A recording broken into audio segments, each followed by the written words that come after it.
When the elevator stops, everything changes. That's what Ethan Cole would tell you if you asked him about the night that split his life in two. But he won't tell you about the woman trapped beside him, or the baby bag clutched in her white-knuckled hands, or the fact that 17 floors above them, someone was already planning to destroy everything she had left. He won't tell you how a broken elevator became the least dangerous thing in that building. Not yet. If you want to know how a chance meeting between a billionaire and a struggling woman turned into a fight for survival, stay with me until the end. And don't forget to hit that like button and drop a comment telling me what city you're watching from. I love seeing how far these stories travel. The rain came down like punishment. Ethan Cole stood under the cracked awning of Greenridge Towers, watching water hammer the pavement hard enough to make it steam. His driver had offered to wait, to walk him to the door with an umbrella the size of a small tent, but Ethan had waved him off. He needed the cold, needed something sharp enough to cut through the fog that had settled over his brain after 12 hours of board meetings, legal briefs, and the kind of corporate warfare that left no visible wounds. 32 years old, and he felt 60. The building in front of him looked worse. Greenridge Towers was 19 stories of crumbling brick and shattered dignity, the kind of place that had probably been decent once, maybe even nice, before decades of neglect had turned it into exactly the sort of property his company specialized in acquiring. Cheap, broken, profitable, if you knew what you were doing. Ethan knew what he was doing. He pushed through the front door into a lobby that smelled like mildew and someone's burnt dinner. The floor tiles were the color of old teeth. Half the overhead lights were dead. A security camera hung from the ceiling by 2 wires, pointing at nothing. His assistant had sent him here to check on the building personally. "You need to see the asset before we finalize," she'd said. "The property manager keeps dodging our calls." Ethan didn't usually do site visits himself. That's what he paid people for. But lately, he'd been looking for excuses to stay out of his own house, where his 6-year-old daughter asked questions he couldn't answer, and the silence reminded him of everything he'd lost. So here he was, wet shoes, empty stomach, standing in a lobby that looked like it was auditioning for a demolition permit. The elevator was around the corner, past a bulletin board covered in angry notes about rent increases and broken washing machines.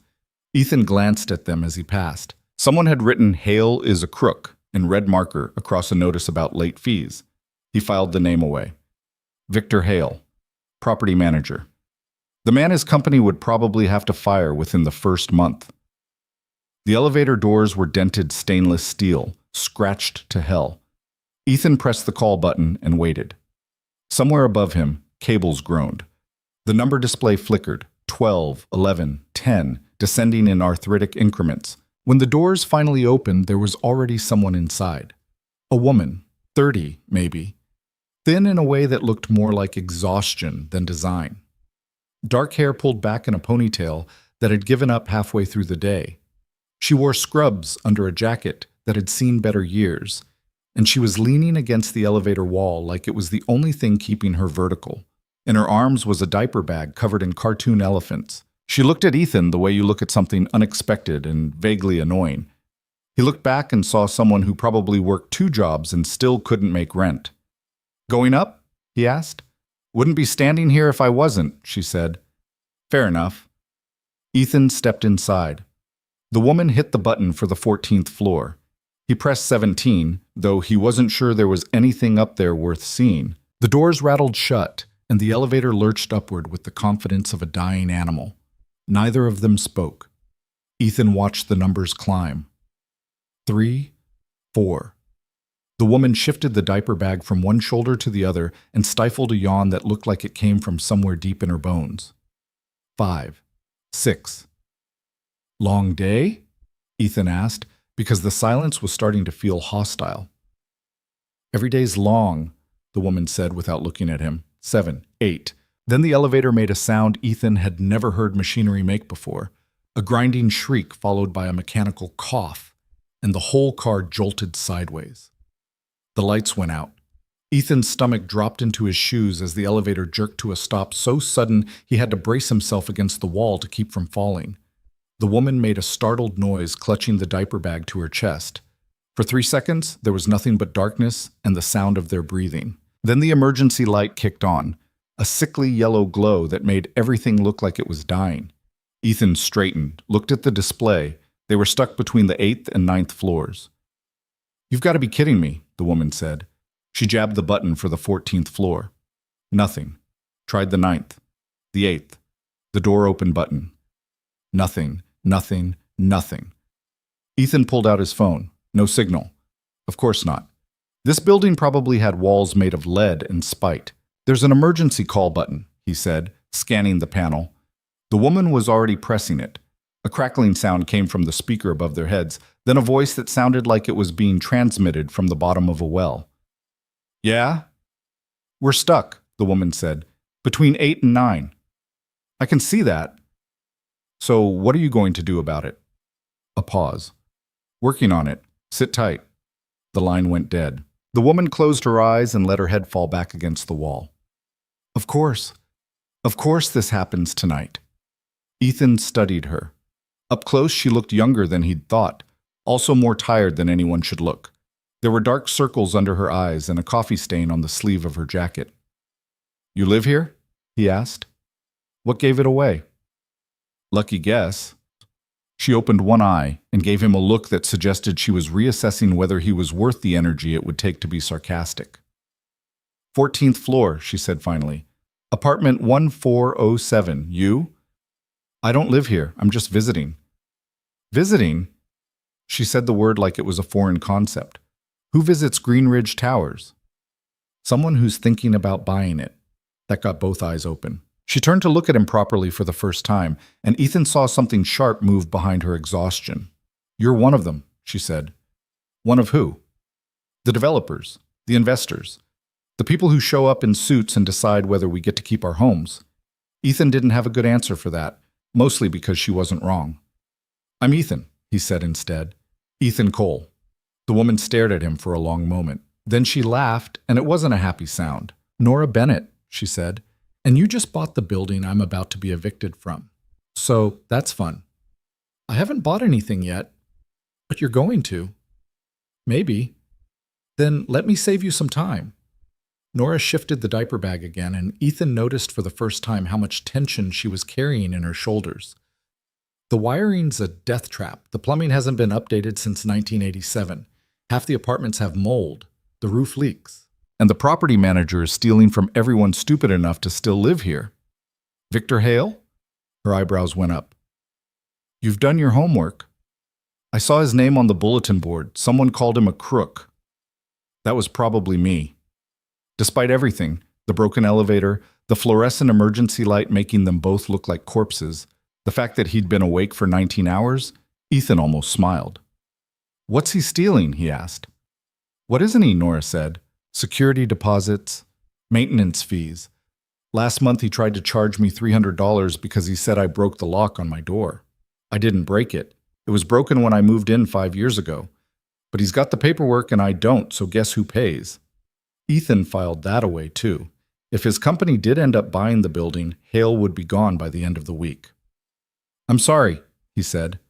Nora gave him a look that suggested she'd heard that before, and it hadn't helped. "Yeah, well, you're not the one raising my rent every 6 months. "How much?"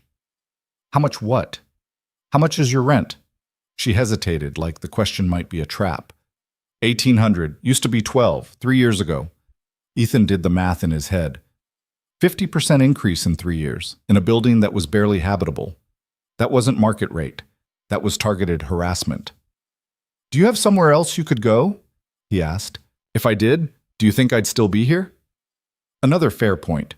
The elevator gave a faint shudder, like it was thinking about moving, then settled back into stillness.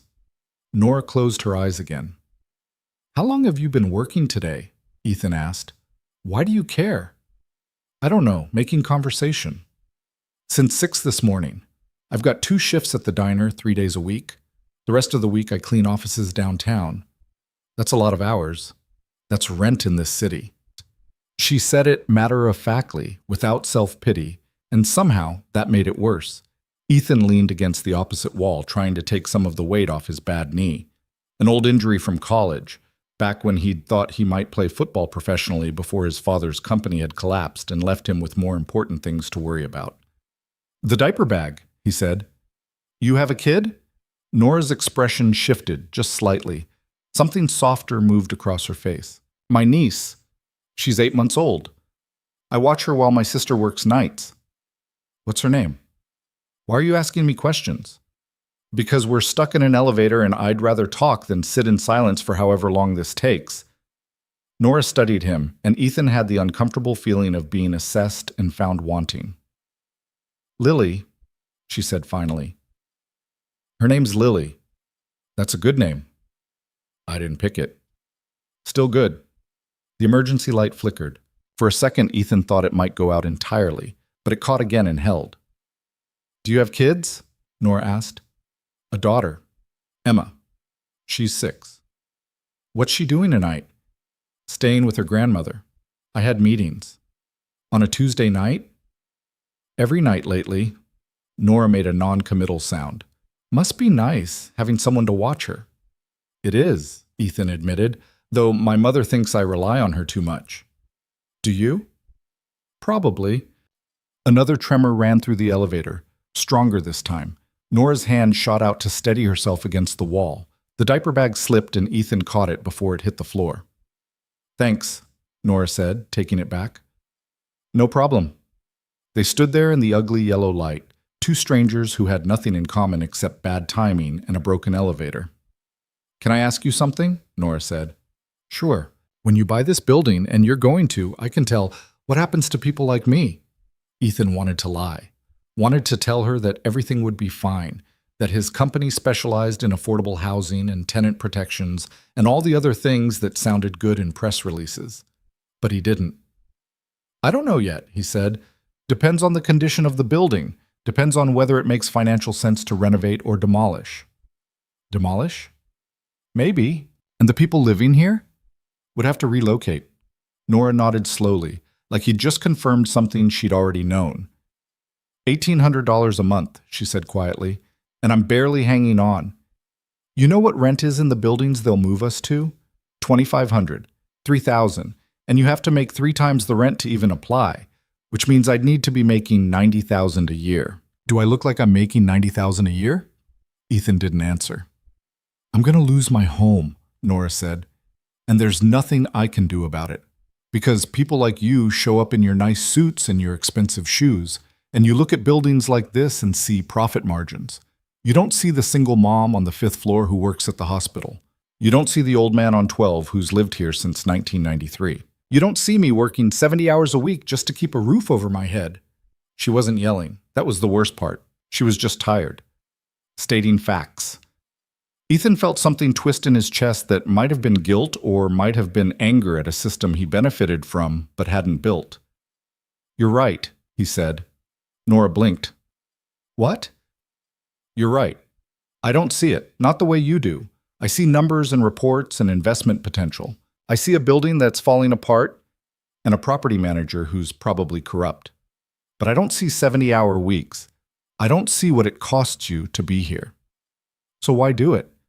Because it's what I'm good at, and because after my wife died, work was the only thing that made sense. He hadn't meant to say that last part. It just came out, dragged up from somewhere he usually kept locked down tight. Nora's expression changed. Not to pity, Ethan would have hated that, but to something closer to recognition. I'm sorry, she said, and she meant it. Thank you. They were quiet for a while. The elevator creaked. Somewhere far above them, pipes rattled. How long ago? Nora asked. 2 years, car accident. She was coming home from her sister's place and someone ran a red light. That's terrible. It was fast, that's what they told me. Like that's supposed to help. Does it? No. Nora shifted her weight, and Ethan saw her wince. You okay? He asked. Feet hurt, been standing since noon. Sit down. On the floor, in here? Why not? Because I don't know when this thing was last cleaned. Fair point, but your feet don't care. Nora hesitated, then slid down the wall until she was sitting with her legs stretched out in front of her. She let out a long breath that sounded like it had been held since the morning. Ethan sat down across from her on the opposite side of the elevator. His knee complained, but he ignored it. Better? He asked. Don't patronize me. I'm not. I'm asking if sitting down helped. Yeah, it helped. The emergency light hummed above them. Ethan could hear rain hammering the building, faint but persistent. Could hear Nora's breathing evening out as her body started to accept that it might get a few minutes of rest. "Can I ask you something?" Ethan said. "You're going to anyway. Why stay? If it's this hard, if the rent keeps going up and Hale's making your life hell, why not leave?" Nora looked at him like he'd asked why she didn't just grow wings and fly. "Because I don't have anywhere else to go," she said. "Because this is my home. Because my mom lived in this building before me and her mom before her, and even though it's falling apart and the landlord's a crook, it's mine. Or it was." "Your family's lived here that long?" "3 generations. My grandmother moved in when the building first opened, 1952. Back when it was nice. Back when they had a doorman and the elevator didn't try to kill you." Ethan did the math, 70-plus years. That was almost unheard of in this city, where people churned through apartments every 18 months and buildings got bought and flipped before the paint dried. "That's rare," he said. "It's about to be extinct." Something about this way she said it made Ethan's chest tighten again. He thought about Emma, about the house they lived in now that had never really felt like home because his wife had never been there.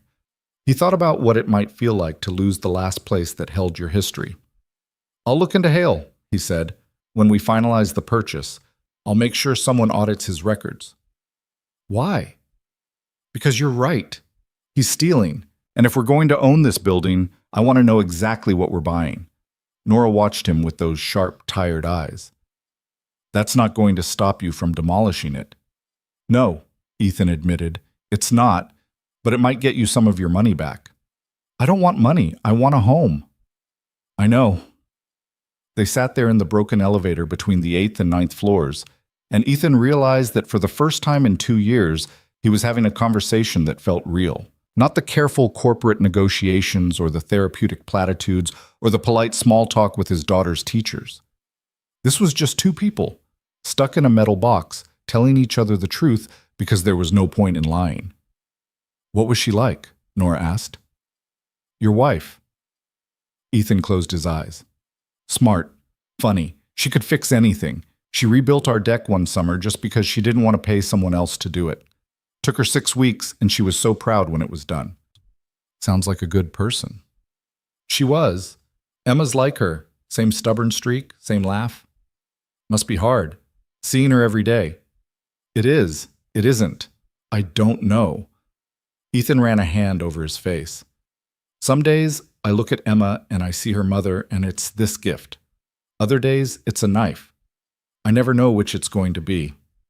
Nora nodded. "My mom died 3 years ago, cancer. And I still walk into my apartment and expect her to be there, making tea, telling me I work too much." "I'm sorry." "Me too." The elevator shuddered again, more violently this time, and Nora grabbed the handrail. Ethan tensed, waiting for the cable to snap, for the whole car to drop like a stone. But it held. The speaker crackled to life. "Still there?" Nora grabbed the emergency button. "Where else would we be?" "Maintenance is on the way. Maybe another 20 minutes." 20 minutes? "Could be longer. System's pretty backed up." "Of course it is," Nora muttered.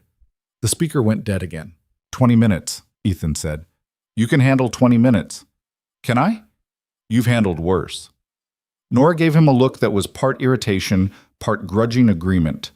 Then she pulled the diaper bag onto her lap and started rummaging through it. "What are you looking for?" Ethan asked. "My phone charger. I had it this morning." "You won't get signal anyway." "I know, but if we're stuck here for another 20 minutes, I'm going to need something to do besides listen to you philosophize about real estate." Ethan almost laughed. "I wasn't philosophizing. You were definitely headed that direction." She found the charger, then discovered there was nowhere to plug it in. The elevator had exactly 2 features, a panel of buttons and a useless speaker. Nora shoved the charger back in the bag with more force than necessary. "Tell me about your niece," Ethan said. "Why?" "Because you looked happy when you mentioned her earlier." Nora hesitated. Then some of the tension left her shoulders. "She's perfect," Nora said quietly. "Which I know everyone says about babies, but Lily actually is. She's got these huge eyes, and when she laughs, it's the best sound in the world. My sister's a mess. She got pregnant at 19 and the dad disappeared. But Lily's perfect." "You watch her a lot?" Every night my sister works, which is most nights. That's good of you. She's family. You don't get to pick and choose with family. Ethan thought about his own mother, who'd raised him alone after his father died, who'd worked 3 jobs to keep him in private school, who now watched Emma while he buried himself in work. No, he said, you don't. The lights flickered again. This time they stayed off for a full 5 seconds before the emergency light kicked back on, dimmer than before. This building's a nightmare, Nora said. It's on my list. Your list of what? Buildings to condemn? Buildings to save. Maybe, Nora snorted. You can't save Green Ridge. It's been dying for 30 years. I've saved worse. Have you? In Detroit, Baltimore. 3 buildings in Philadelphia that everyone said should be torn down. We renovated them, turned them into mixed-income housing. And how much did rent go up after you were done? Ethan didn't answer right away, because the truth was, rent had gone up. Not as much as it could have, but enough that some people couldn't afford to stay. It went up, he admitted. Exactly. But people had safer buildings, better infrastructure, places that weren't falling apart. Places they could no longer afford. She had him there. The elevator gave another small shudder, and this time Ethan heard something new. A grinding sound from somewhere above them, like gears trying to catch. Is that good or bad? Nora asked. Probably good. Means they're trying to get it moving. Or it means the cable's about to snap. Optimistic. Realistic. The grinding continued for another 10 seconds, then stopped. The elevator settled into stillness again. Nora pulled her knees up to her chest and wrapped her arms around them. In the sickly emergency light, she looked younger and more fragile than she probably wanted to appear. Can I tell you something? She said. Sure. I'm scared. All the time. Scared I'm going to lose my apartment. Scared I'm going to lose my job. Scared my sister's going to move away and take Lily with her. Scared I'm going to end up like my mom, working until the day I die and having nothing to show for it. Ethan didn't know what to say to that. Didn't know how to fix it. So he just sat there and listened, which maybe was what she needed. And then people like you show up, Nora continued, and you talk about saving buildings and making things better, but what you're really doing is erasing us. You're wiping out the people who've been here for decades so you can bring in people who can afford what we never could. That's not my intention. But it's the result. She was right, again. Ethan thought about all the buildings he'd bought, all the neighborhoods he'd transformed, all the press releases that talked about urban renewal and community development. He thought about the numbers on spreadsheets and the projections in PowerPoints, and he realized he'd stopped seeing the people those numbers represented. People like Nora. I'm sorry, he said. For what? For being part of the problem. Nora looked at him, really looked at him, and for a moment something passed between them that might have been understanding. You're not the whole problem, she said. You're just the part I can yell at. Yell away. She almost smiled. I'm too tired to yell. The grinding sound started again, louder this time. The elevator jerked once, twice, then began to move. Not down, which Ethan had been bracing for, but up. Slowly, painfully. Like an old dog trying to remember how its legs worked, but moving. Nora scrambled to her feet, grabbing the handrail.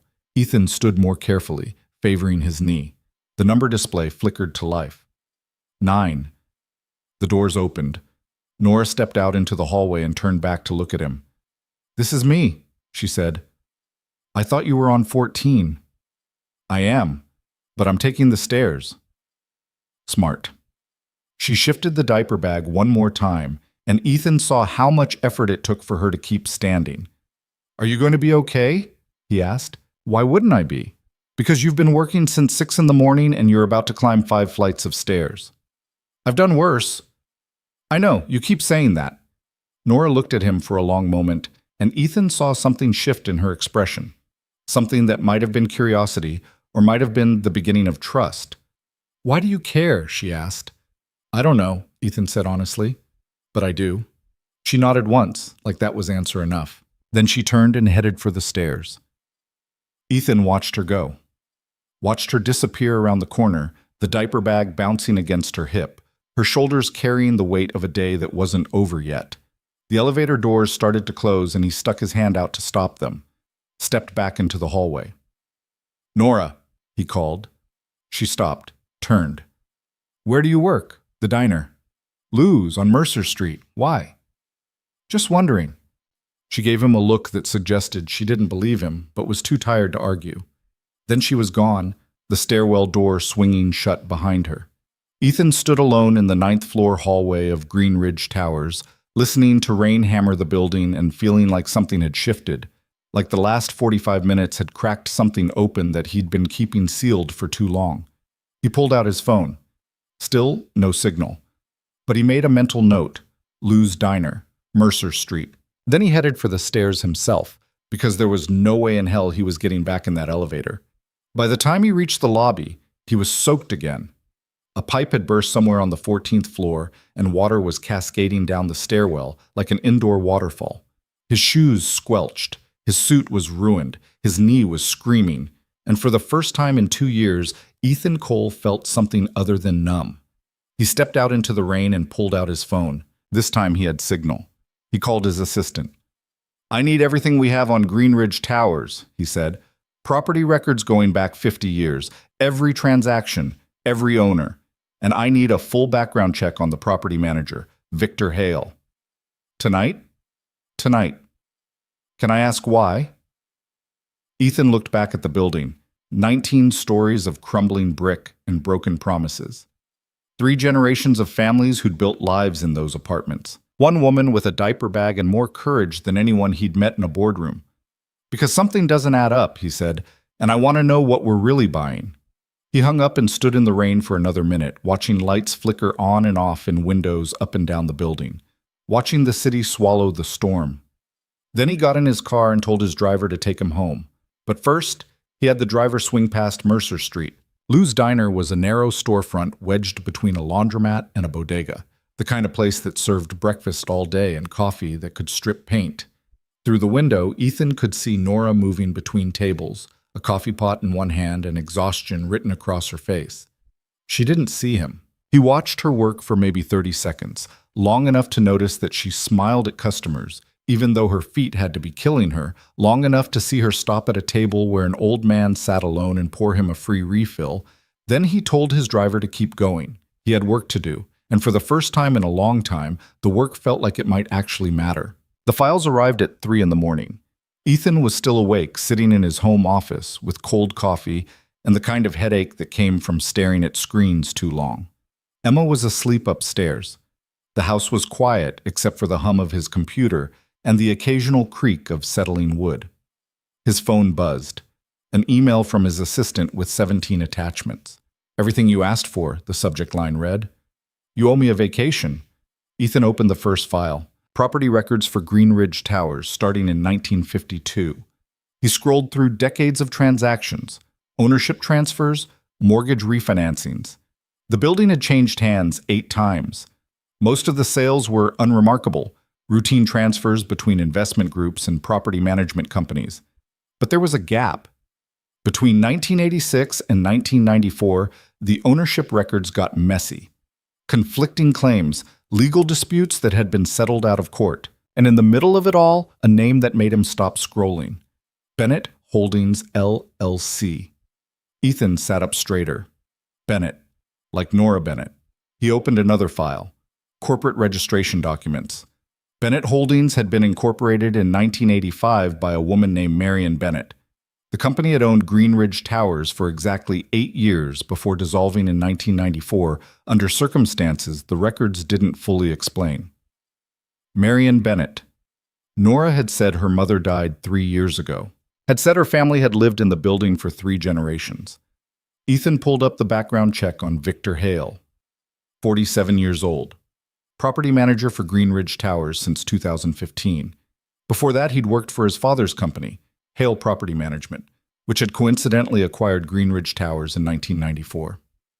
The same year Bennett Holdings dissolved, Ethan's headache sharpened into something that felt like alarm bells. He spent the next 2 hours digging through everything he could find. Court records, business filings, news archives from the local paper. Most of it was boring procedural stuff, but there were fragments that didn't fit. A lawsuit filed by Marion Bennett in 1993 claiming fraud. a counterclaim by Hale Property Management. Both cases dismissed in 1994 with sealed settlements. Whatever had happened, someone had paid money to make sure it stayed quiet. Ethan leaned back in his chair and stared at the ceiling. Outside, the sky was starting to lighten. He needed to sleep. Needed to be functional for the meetings he had in 6 hours. But sleep felt impossible. He thought about Nora in that elevator, bone-tired and angry, telling him she was scared of losing everything. He thought about 3 generations of her family living in a building that her mother had apparently once owned. And he thought about Victor Hale, raising rents and stealing security deposits and targeting Nora specifically. That didn't feel like random bad luck. That felt personal. When dawn finally broke for real, Ethan gave up on sleep entirely. He showered, dressed, checked on Emma, still asleep, clutching the stuffed rabbit his wife had given her, and headed out before his mother arrived to take over. He had his driver take him to Mercer Street. Lou's diner looked worse in daylight. The awning was torn, the windows needed washing, but it was open, and through the glass, Ethan could see a handful of early morning customers hunched over coffee and eggs. He went inside. The place smelled like bacon grease and burnt toast. A fan rattled overhead. The counter was cracked formica, and the stools were held together with duct tape. Behind the register, a man who had to be Lou, 60-something, built like a bear, tattoos up both arms, was shouting at someone in the kitchen about hash browns. Ethan took a booth by the window. A waitress who wasn't Nora brought him coffee without asking. He ordered eggs and toast he didn't want and waited. Nora showed up 20 minutes later, coming through the back entrance still pulling her hair into a ponytail. She looked like she'd gotten even less sleep than he had. There was a fresh coffee stain on her uniform, and her eyes had that glazed quality of someone running on fumes in spite. She didn't notice him at first, just grabbed an apron from behind the counter, tied it on, and started her shift like it was any other morning. Ethan watched her work. She moved efficiently, mechanically, the way you move when you've done the same job 1,000 times, and your body knows the routine even when your brain has checked out. Pour coffee, take orders, deliver plates, smile at customers who probably didn't tip enough.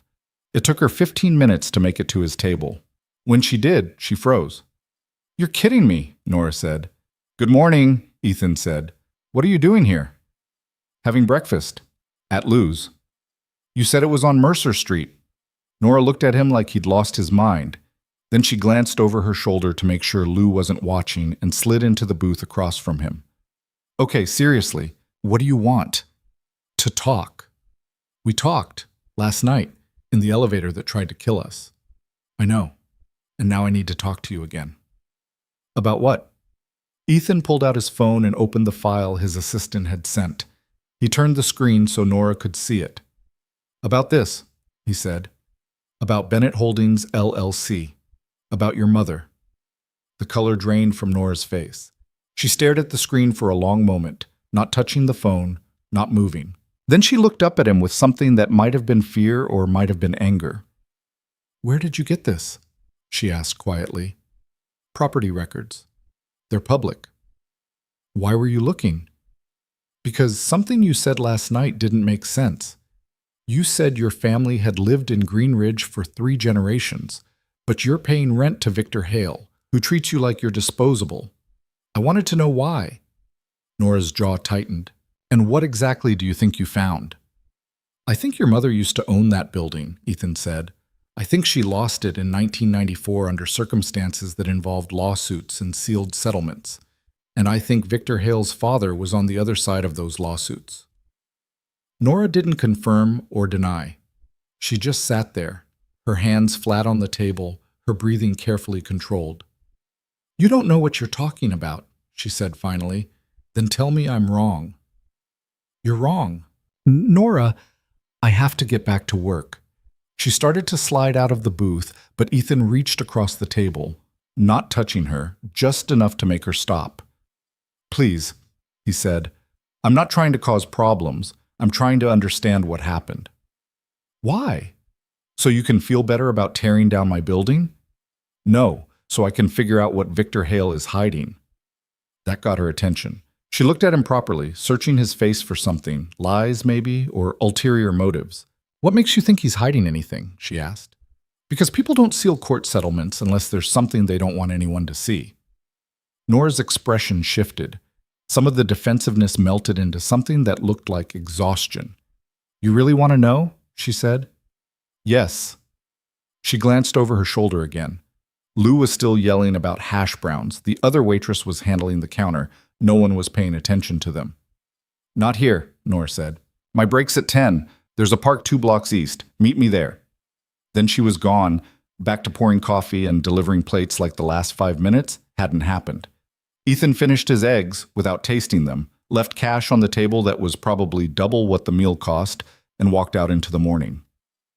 The park was barely worth the name. A half-acre of brown grass and dying trees, a broken playground, a few benches that had been tagged so many times the graffiti had graffiti.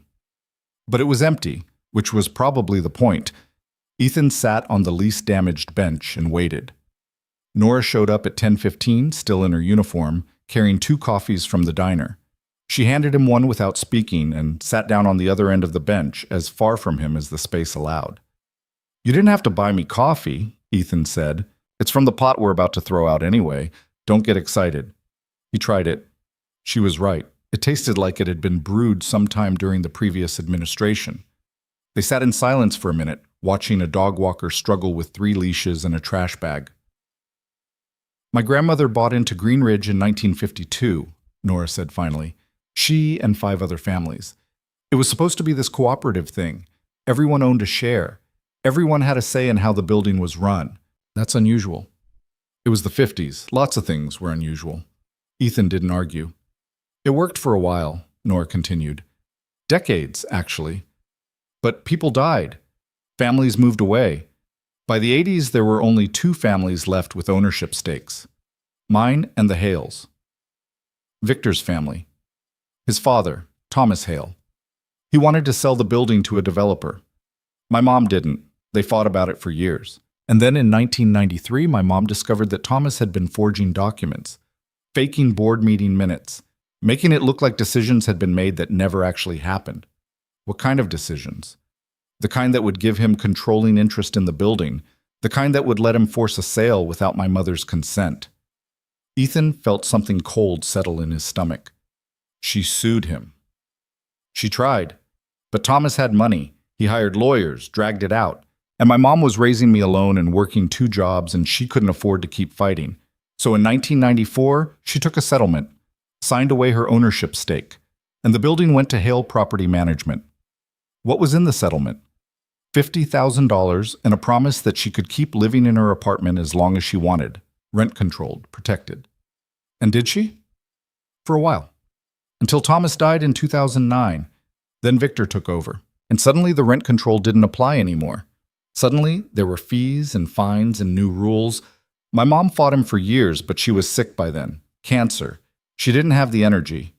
Nora's voice had gone flat, the way people's voices go when they're talking about things that still hurt, but they've told the story enough times that they've learned to keep the emotion locked down. "She died 3 years ago," Nora said, "and I inherited her apartment and her debts and her fight with Victor Hale. He's been targeting you ever since. He wants me gone. He wants everyone from the old days gone so he can sell the building to people like you and pretend the last 70 years never happened." Ethan set down his coffee. It was too bitter to drink anyway. "Did your mother keep any of the documents?" he asked. "From the lawsuit? From the original ownership agreement?" "Some. They're in a box in my closet." "Why?" "Because if Thomas Hale committed fraud, the settlement might not be valid. And if the settlement's not valid, your mother's ownership stake might still exist." Nora laughed, and it was the saddest sound Ethan had heard in years. "My mother's dead," she said. "Even if she still technically owned part of the building, what good does that do me?" "Depends on what the original ownership documents say. If the shares were inheritable, you might have a claim."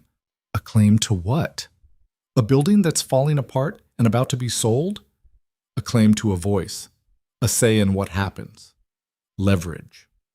Nora turned to look at him fully for the first time since she'd sat down. "Why are you doing this?" she asked. "Doing what?" "This, digging into my family's history, trying to help. You don't know me. And even if you did, I'm standing in the way of your investment."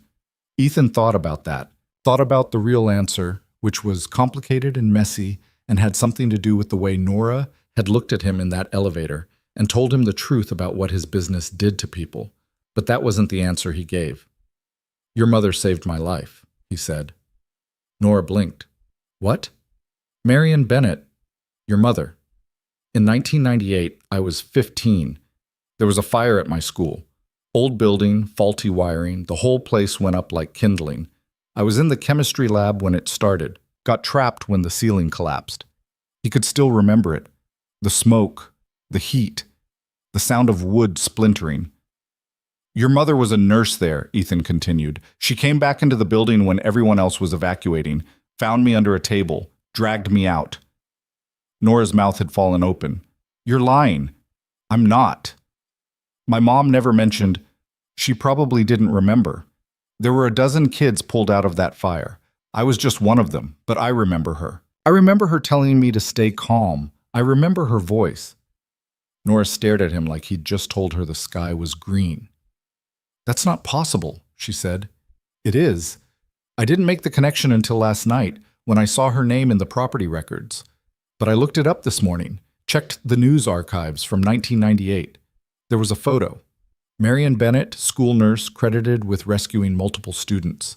He pulled out his phone again and showed her the article. It was scanned from microfilm, grainy and yellowed with age, but the headline was clear. "Local nurse hailed as hero after school fire." And there was a photo. A woman in her 30s, dark hair, tired eyes. Nora's mother. Nora took the phone with shaking hands and stared at the screen.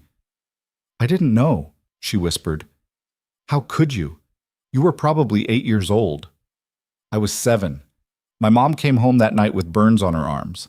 She told me she'd been at work. She didn't say anything about a fire."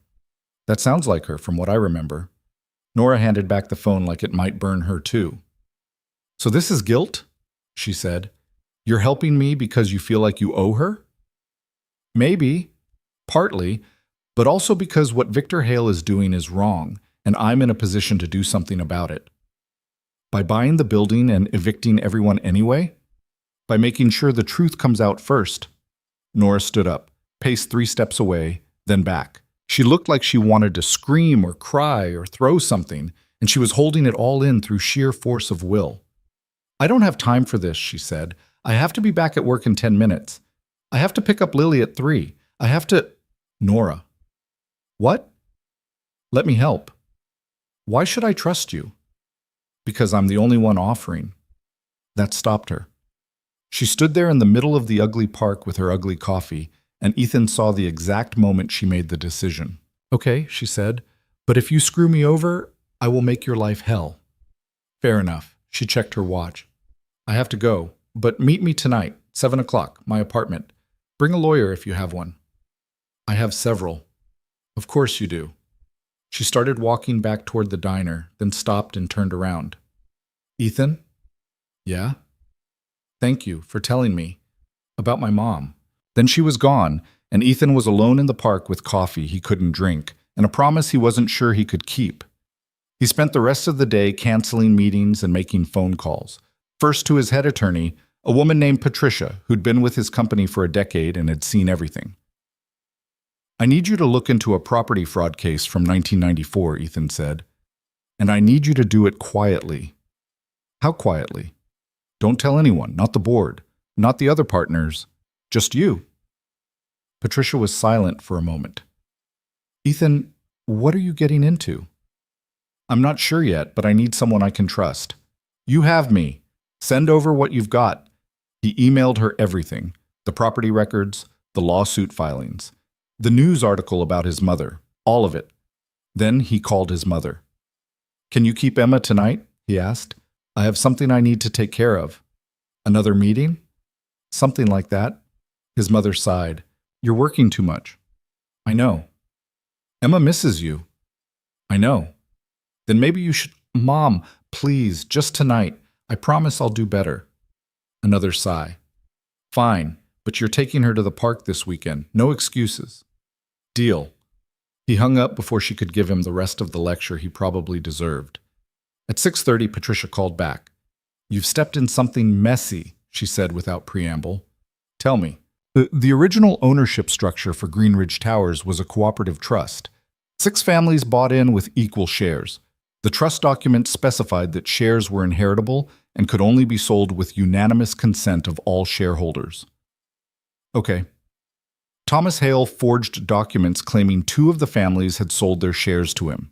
He also forged board meeting minutes authorizing him to make decisions on behalf of the trust. When Marion Bennett challenged him, he tied her up in court until she ran out of money. So the fraud definitely happened. Definitely. But here's where it gets interesting. The settlement Marion signed in 1994 only addressed her personal claims. It didn't dissolve the trust. It didn't transfer her shares. It just paid her to stop fighting. Ethan sat up. So legally, she still owned her stake? Technically, yes. But without documentation proving it, and with the building having changed hands multiple times since then, it would be almost impossible to enforce. Almost? Unless we can find the original trust documents. If those exist, and if they show Marion's shares were never legally transferred, we might have a case. What are the odds? Of finding 70-year-old legal documents? Low, but not 0. Ethan checked the time, 10 minutes to 7. Thanks, Patricia. I'll be in touch. Ethan, whatever you're planning, be careful. People who commit fraud don't usually just accept being caught. I know. He hung up and headed for Green Ridge Towers. The elevator was still broken. Ethan took the stairs to the 14th floor, and by the time he reached Nora's door, his knee was screaming, and he was reconsidering every life choice that had led him to this moment. He knocked. Nora opened the door, holding Lily, who was chewing on a rubber giraffe and drooling on Nora's shoulder. You look terrible, Nora said. Stairs. Right, come in. The apartment was small. 1 bedroom, probably. A living room barely big enough for a couch and a coffee table. The kitchen was a galley with outdated appliances and counters that had been scrubbed so many times the pattern was wearing off. But it was clean, tidy. There were photos on the walls. Nora with a woman who had to be her sister, Nora with her mother, a black and white picture of an older woman Ethan assumed was her grandmother. 3 generations. Sit, Nora said, gesturing to the couch. I'll get the box. She disappeared into the bedroom with Lily. Ethan could hear her talking to the baby in a soft voice, could hear Lily giggling. A minute later, Nora came back alone, carrying a cardboard box that looked like it had survived a flood. She set it on the coffee table. This is everything my mom kept, Nora said. I haven't looked through most of it. After she died, I just packed it up. Ethan opened the box carefully. Inside were file folders, photographs, newspaper clippings, old bills. He started sorting through them, looking for anything legal. Nora sat next to him, close enough that he could smell her shampoo, something cheap and floral. What exactly are we looking for? She asked. Trust documents. The original agreement from when your grandmother bought into the building. Anything that proves your family's ownership stake. They went through the box in silence. Most of it was junk. Letters from bill collectors, medical records, photos of people Ethan didn't recognize. Then, near the bottom, Nora pulled out a manila envelope that was sealed with tape so old it was yellow. What's this? She said. Ethan took it. The envelope was addressed to Marion Bennett, but there was no return address and no postmark, like it had been hand-delivered. He broke the seal and pulled out the contents. Legal documents. Old ones. The paper was thick and starting to yellow at the edges. He read the first page and his heart started beating faster. What is it? Nora asked. It's the trust, Ethan said quietly. The original cooperative trust for Green Ridge Towers, with all 6 signatures. He flipped through the pages, checking the dates, the language, the notarization. It was all there. Your grandmother owned 16% of the building, Ethan said. Her shares passed to your mother when she died, and they should have passed to you when your mother died. Nora stared at him. Are you saying I own part of Green Ridge? I'm saying you might. We'd need to verify this with the county records, make sure it was never invalidated. But if this document is legitimate, and if your mother's shares were never legally transferred, then yes, you own 16% of the building. Nora grabbed the document out of his hands and read it herself, her eyes moving rapidly over the dense legal language. This doesn't make sense, she said. My mom never said anything, never mentioned this. She probably didn't know. Or if she did, she assumed the settlement invalidated it. But it didn't? No. The settlement was about her claims of fraud. It didn't address the trust. Nora set down the papers like they might explode. She looked pale. "What do I do?" she asked. "We file a claim. We present this to the county and prove your ownership. His phone rang. He almost didn't answer, but when he saw it was Patricia, he picked up. "I found something," Patricia said. She sounded shaken. "You need to hear this." "What is it?" "I pulled the recent financial records for Greenridge Towers. Victor Hale has been siphoning money from the building for years. Fake maintenance fees, inflated contractor invoices. He's stolen close to $2 million. Ethan felt cold. "Can you prove it?" "I can show the pattern, but we'd need the original invoices to prove fraud. And those are probably in Victor's office." "Then we get them." "Ethan, we get them. Tonight." Nora was staring at him. "What's happening?" Ethan hung up and turned to her. "Victor Hale has been stealing from the building," he said. "If we can prove it, we can have him removed. Maybe arrested." "How do we prove it?" "We break into his office and get the records." Nora's eyes went wide. "That's insane." "It's the only way. It's illegal." "So is fraud." They stared at each other. Somewhere in the bedroom, Lily started crying. Nora didn't move. "If we do this," she said quietly, "there's no going back." "I know." "Victor will come after us." "Let him." Nora stood up, walked to the window, looked out at the city lights stretching to the horizon. "Okay," she said. "Let's do it." Victor Hale's office was on the ground floor, tucked behind the lobby in a corner that probably used to be a maintenance closet. Nora had been past it 1,000 times, but never inside. The door was always locked, and Victor made it clear that tenants weren't welcome unless they had an appointment and a checkbook. "He usually leaves around 8, Nora said as they descended the stairs. She'd left Lily with her sister, who'd asked exactly 0 questions when Nora showed up at her door, looking like she was about to commit a felony. "Sometimes later, if he's meeting with contractors. Contractors he's probably overcharging the building for," Ethan said. "Yeah, that sounds about right." They reached the lobby and Nora pulled Ethan behind the stairwell door, peering through the gap. The lights were still on in Victor's office. Through the frosted glass, she could see his silhouette moving around. "He's still there," she whispered. "Then we wait." They waited, pressed against the wall in the stairwell that smelled like mildew and old cigarettes, listening to the building settle around them. Someone on the 3rd floor was playing music too loud. Someone else was yelling in Spanish about burned rice. Normal sounds. Normal. The kind of sounds that meant people were living their lives, unaware that 2 idiots were hiding in the dark, planning to break into their property manager's office. Nora's phone buzzed. A text from her sister. "Lily's asleep. You good?" She typed back "Yeah, be back soon." Another lie to add to the collection she'd been building all day. "You okay?" Ethan asked quietly. "Fantastic. I break into offices all the time." "We're not breaking in. We're investigating." "That's what they'll put on my arrest record." She was investigating. Ethan almost smiled. "We're not going to get arrested. You sound very confident for someone who's about to commit a crime." "It's only a crime if we get caught. That's not how the law works." "I'm aware." The office light went out. Nora's breath caught. She pressed closer to the door, watching as Victor emerged from his office, locking it behind him. He was tall, maybe 6'2", with the kind of build that suggested he'd been athletic once before settling into middle age. Dark hair going gray at the temples. Expensive suit that didn't match the building he managed. He crossed the lobby without looking around and pushed through the front entrance into the night. They waited another 2 minutes to make sure he wasn't coming back. "Okay," Ethan said. "Now we move." They stepped out of the stairwell. The lobby was empty, the security camera still hanging uselessly from its wires. Nora led the way to Victor's office, her heart hammering so hard she could hear it in her ears. The door was locked, obviously. "You know how to pick a lock?" Nora asked. "No, do you?" "Why would I know how to pick a lock?" "I don't know. You seem resourceful." "I'm a waitress, not a criminal." Ethan pulled out his phone and made a call. "Patricia, I need you to walk me through picking a door lock." There was a pause. Then Patricia's voice, distant but audible. I'm sorry, what? A door lock. How do I pick one? Ethan, I'm a lawyer, not a locksmith. But you know things.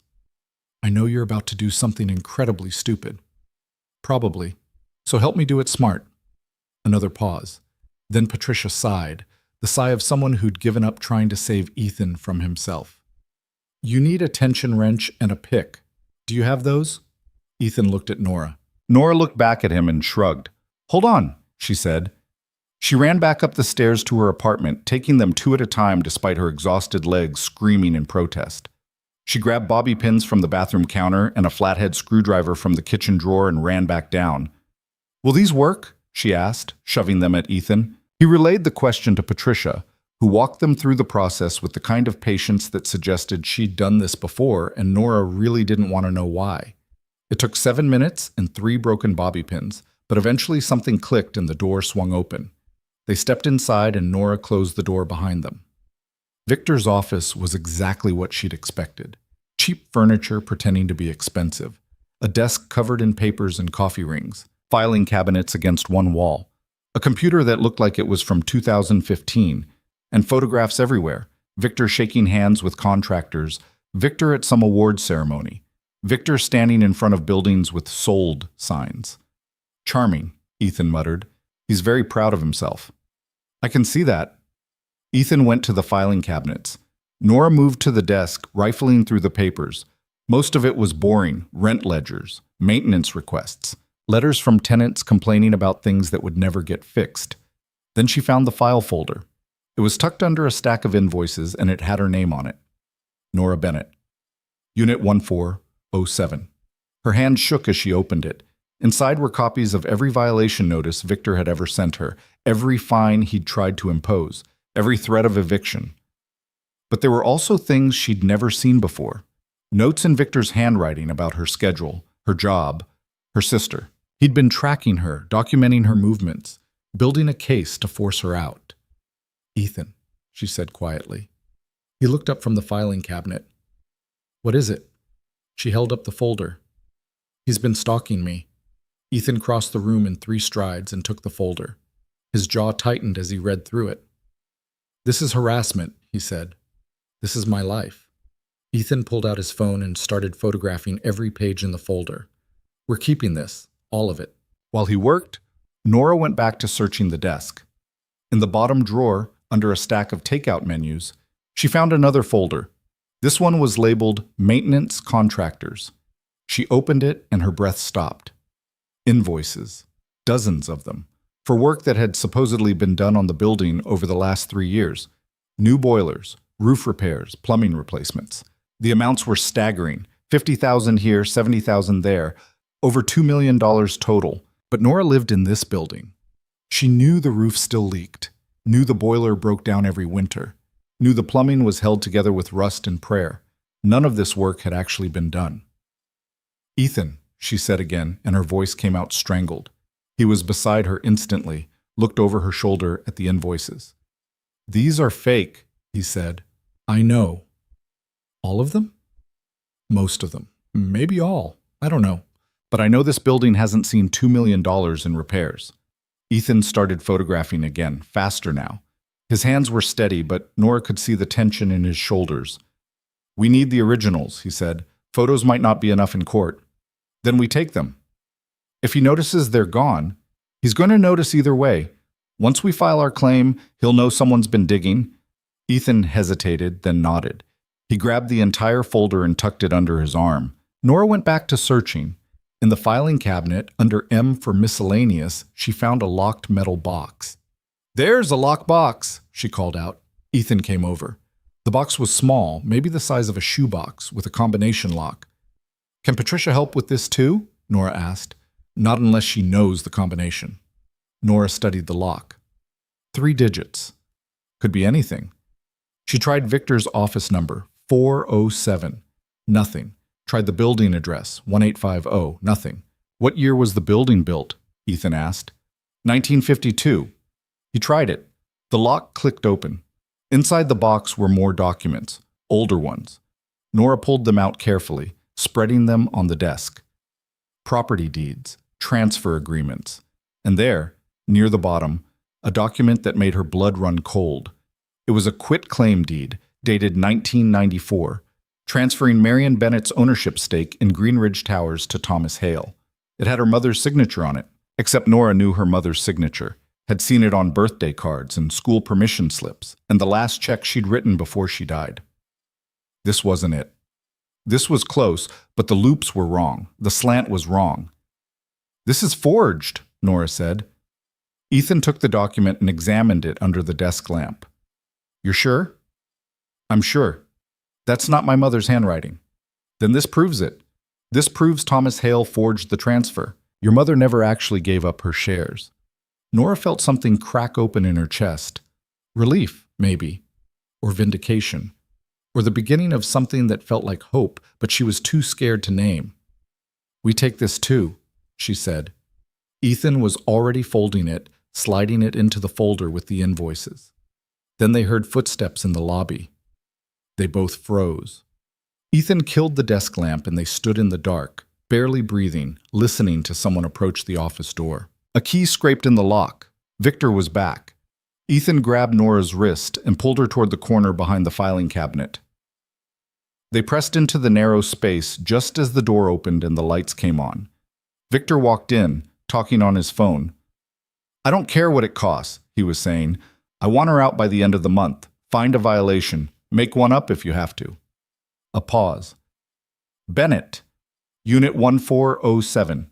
She's been a problem for years and I'm done waiting." Nora's hands curled into fists. Ethan's grip on her wrist tightened, a silent warning not to move. Victor crossed to his desk. Nora could see him through the gap between the cabinets, close enough to touch. He was still on the phone, still talking. "The building's selling next month. I need everyone from the old agreements gone before the new owners take over. Clean slate. No complications." He paused, listening. "I don't care how you do it. Just do it." He hung up, set his phone on the desk, started shuffling through papers. Then he stopped. Nora watched as Victor's expression changed. Confusion first, then suspicion. He was looking at his desk, at the open drawer, at the space where the contractor folder had been. "What the hell?" he muttered. He moved to the filing cabinet, opened the drawer marked M, pulled out the lockbox. It was still unlocked. Victor's face went white, then red.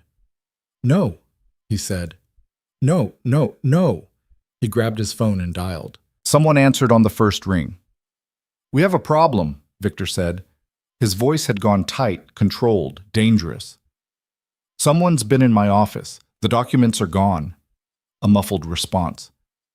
"I don't know who, but they have everything. The invoices, the transfer deed, all of it."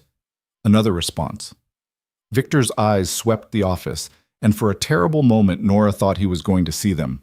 But his gaze passed over the filing cabinet and landed on the desk. "It's that woman," he said. "It has to be. Bennett? She's been asking questions. She must have—" He stopped, listened. "Fine. We do it tonight. Burn the apartment. Make it look like an accident. Faulty wiring, whatever. Just make sure she's not in it." Nora's heart stopped. "And if she is in it?" Victor asked. Then he listened and said, "Yeah, okay. Just get it done." He hung up, stood there for a moment, breathing hard. Then he grabbed his keys and walked out, slamming the door behind him. The second he was gone, Nora tried to move, but her legs wouldn't work. She was shaking so hard her teeth were chattering. "He's going to burn my apartment," she whispered. "He's going to kill me." "No, he's not." Ethan pulled out his phone. "We're calling the police." "And tell them what? That we broke into Victor's office and overheard him planning arson? They'll arrest us." "Then we call the fire department. Warn them." "And say what? That there might be a fire? They won't come for a maybe." Ethan looked at her, and Nora saw her own panic reflected in his eyes. "We go to your apartment," he said. We get there first. We catch them in the act." "That's insane." "You have a better idea?" She didn't. They ran. Up the stairs, 14 floors, Nora's lungs screaming and her legs threatening to give out. Behind them, somewhere, Victor was making his own way through the building. Ahead of them, someone was already moving toward her apartment with gasoline or matches or whatever tools you use to make a fire look accidental. They reached the 14th floor and Nora fumbled for her keys. Her hands were shaking so badly she dropped them twice before she got the door open. The apartment was dark, silent, too silent. "Something's wrong," Nora said. Ethan pushed past her, turning on lights. The living room was empty. The kitchen was empty. He checked the bedroom while Nora stood frozen in the doorway. "There's no one here," he called out. "Then why did he—" The smell hit her. Gasoline. Faint but unmistakable. "Ethan," she said. He was already moving, following his nose to the kitchen. To the stove. Someone had left the gas on, all 4 burners hissing quietly, filling the apartment with invisible death. And on the counter, propped against the toaster, was a candle. Lit.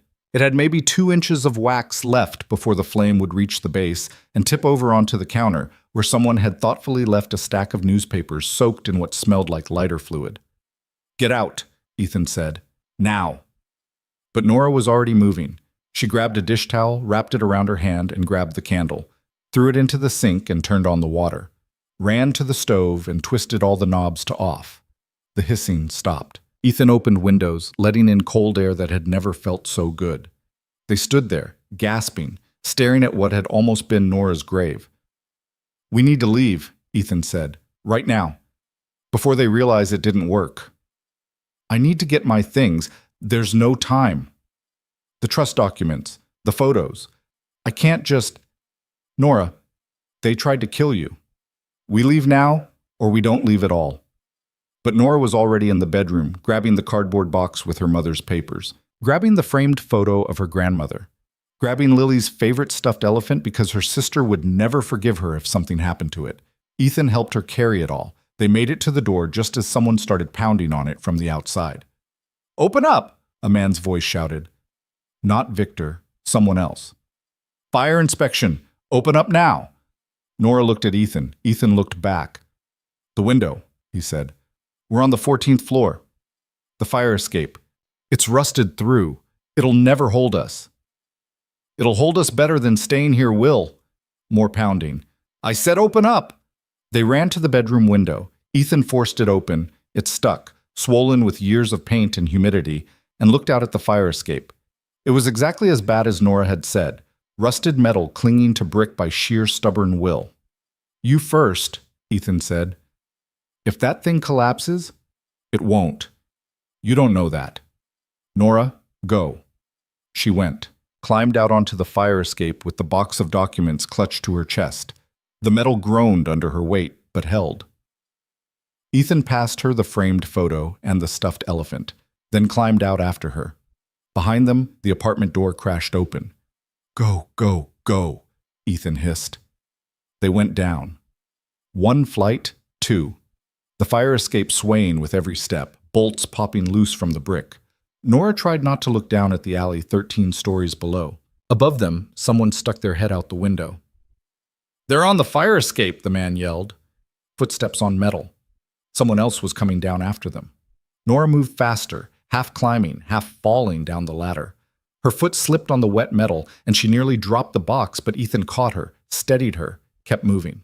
They were on the 10th floor when the fire escape gave its first real warning, a metallic shriek that sounded like the whole structure was about to tear away from the building. "Keep going," Ethan said. "It's going to collapse." "Then we need to be on the ground when it does."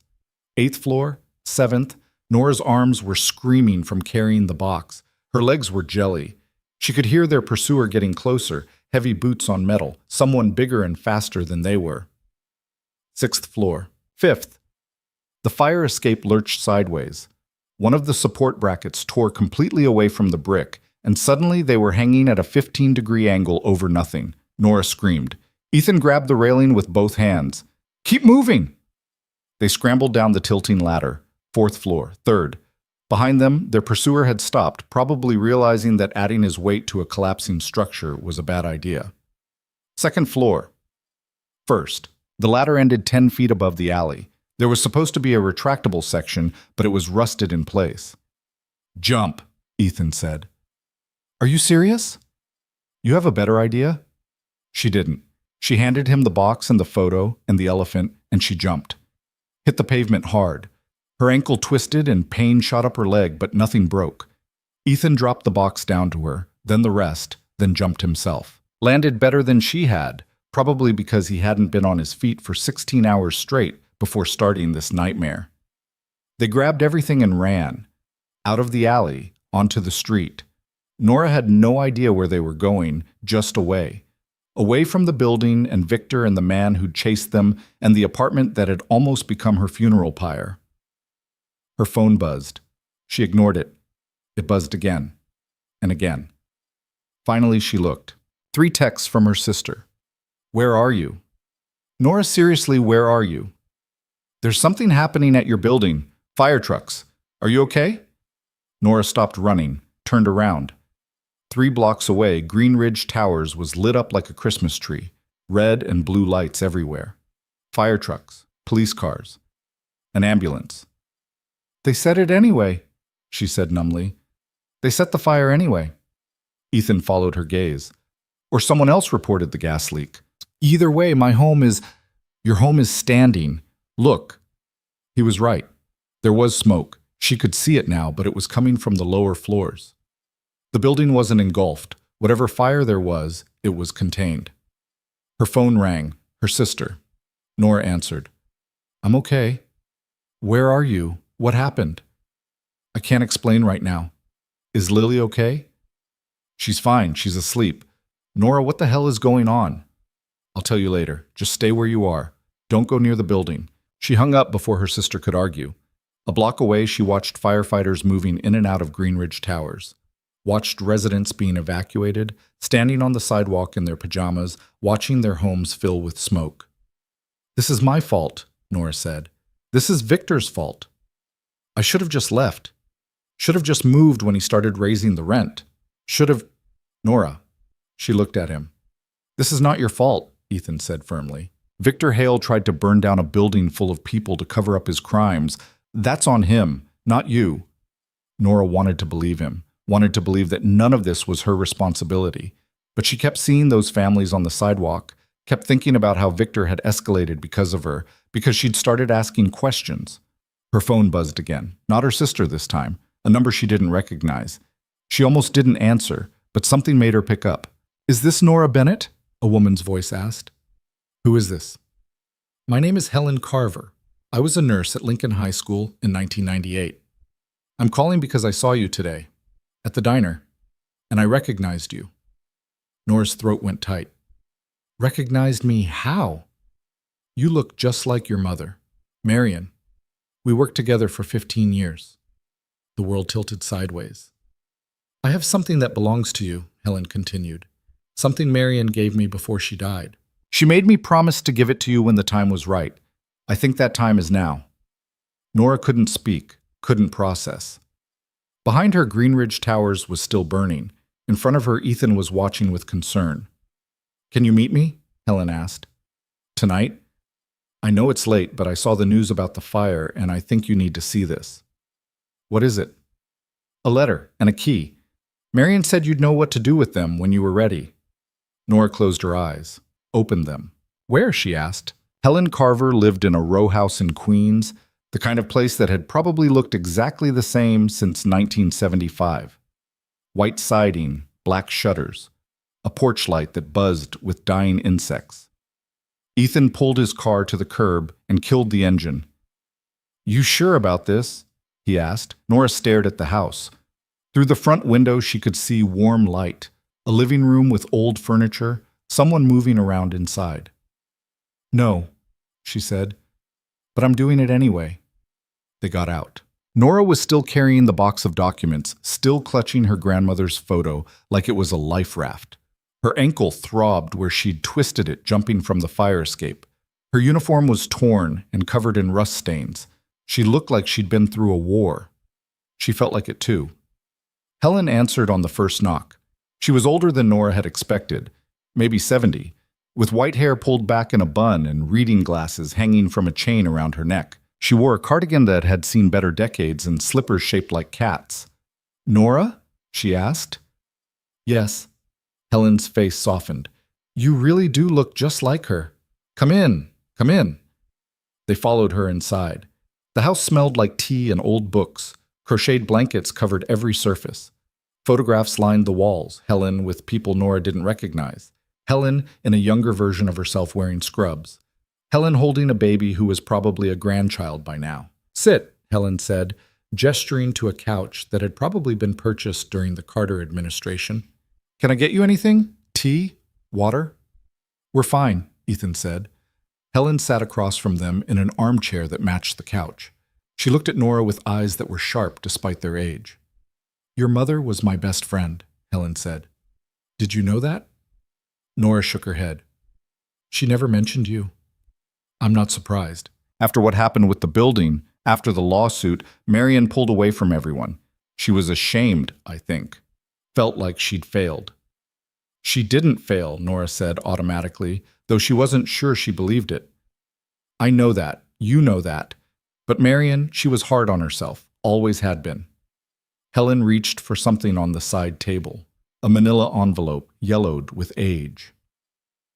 "She came to see me 2 weeks before she died. I didn't know it would be the last time. She looked so tired. But she gave me this and made me promise to hold on to it until you needed it." "How were you supposed to know when I needed it?" "She said I'd know. That you'd look like her and you'd be fighting the same fight she fought. And when I saw you today at the diner, I knew." Helen held out the envelope. "This is yours." Nora took it with shaking hands. The envelope was sealed, her name written across the front in her mother's handwriting. The real handwriting, not the forgery Victor had kept in his locked box. She broke the seal and pulled out the contents. A letter, handwritten on lined paper, the ink slightly faded, and a key. Small brass, the kind that might open a safe deposit box. Nora unfolded the letter. Her mother's words written 3 years ago when she'd known she was dying but hadn't told Nora how close the end really was. "My darling Nora," it began, and Nora's eyes immediately filled with tears. "If you're reading this, it means Helen kept her promise and you've found your way to the truth. I'm so sorry I couldn't tell you myself. I'm sorry for so many things, but mostly I'm sorry that I let them take what was ours without fighting harder. When your grandmother died, she left me her shares in Greenridge Towers, 1/6 of the building. It was supposed to be our legacy, our security, our home. But Thomas Hale wanted to sell, and I wouldn't agree. So he forged documents, made it look like I'd signed away my rights. By the time I discovered what he'd done, I was drowning in legal fees and running out of time and money. I took the settlement because I was tired, because I was scared, because I thought it was the only way to keep a roof over our heads. But I was wrong. The settlement only covered my fraud claims. It didn't transfer my shares. I still owned 1/6 of that building when I died, which means you own it now. The key in this envelope opens a safe deposit box at First National Bank, branch 447. Box number 1408. Inside you'll find the original trust documents, certified copies of the ownership agreements, and evidence of Thomas Hale's fraud. Everything you need to prove your claim. I know you're angry with me for not fighting harder. I'm angry with myself, but maybe you can finish what I started. Maybe you can take back what's ours. I love you. I'm so proud of you. And I'm sorry I won't be there to see you win, Mom. Nora couldn't see the words anymore through the tears. She folded the letter carefully and held it against her chest, trying to breathe through the grief that was threatening to choke her. Ethan put a hand on her shoulder, didn't say anything, just sat there, solid and present. Helen was crying too, quietly, into a tissue she'd pulled from her cardigan pocket. "She loved you so much," Helen said. "She talked about you all the time, how smart you were, how strong, how you worked so hard to take care of everyone else." "She never told me about the shares," Nora said, her voice breaking. "Never told me I owned part of the building. Why wouldn't she tell me?" "Because she was ashamed. Because she thought she'd failed. Because she wanted you to have a better life than fighting her battles." Helen leaned forward. "But Marion also knew you. Knew you wouldn't let go once you found out the truth. That's why she left this for you. Because she knew eventually you'd need it." Nora wiped her eyes with the back of her hand. She looked at the key, small and ordinary, and somehow holding the weight of 3 generations. "The bank opens at 9, Ethan said quietly. "That's 10 hours from now. Which gives us time to figure out our next move." Nora laughed, and it came out harsh. "Our next move? We broke into Victor's office. We stole documents. We're probably wanted for arson because I guarantee he's going to blame the fire on us." "He can't. We were with Helen. We weren't with Helen when the fire started. We were in my apartment, where we stopped an arson attempt that Victor orchestrated. And how do we prove that? We can't exactly explain why we were there without admitting we broke into his office first. Ethan was quiet for a moment. Then he pulled out his phone and called Patricia. I need you to do something, he said when she answered. And you're not going to like it. I already don't like it. What now? I need you to file an emergency injunction tonight, halting all ownership transfers for Green Ridge Towers pending investigation of fraud. Based on what evidence? Based on forged documents, fraudulent invoices, and attempted arson. Patricia was silent for a long moment. Ethan, do you know what you're asking me to do? Filing an emergency injunction requires evidence that will hold up in court. Not photographs, not hearsay, actual documentation. We have it. Original documents showing Thomas Hale forged ownership transfers. Invoices proving Victor Hale embezzled over $2 million. And tomorrow morning, we'll have the original trust documents from a safe deposit box proving Nora Bennett is a legal owner of the building. Who witnessed the forgery? No one. But we have a handwriting expert who can compare. That'll take weeks, maybe months. You need something now. Nora stood up, crossed to where Ethan was standing, took the phone from his hand. This is Nora Bennett, she said, and I'm filing a complaint right now with the police about the arson attempt. That'll give you something to hang the injunction on. You were there when it happened? Patricia asked. I was the target. Then we might have a shot. But Nora, if you file that complaint, you're putting yourself in Victor Hale's crosshairs. He'll come after you with everything he has. He already tried to burn me alive. I'm not sure what else he can do. Don't underestimate desperate people. I'm not. I'm just done being scared. She hung up and handed the phone back to Ethan. We're going to the police, she said. Right now. We're filing a report about the arson. And then we're going to that bank first thing in the morning and getting those documents. And then, Ethan asked, and then we're taking back my building. The police station was everything Nora had expected and worse. Fluorescent lights that made everyone look dead, plastic chairs bolted to the floor, a waiting area that smelled like disinfectant and desperation.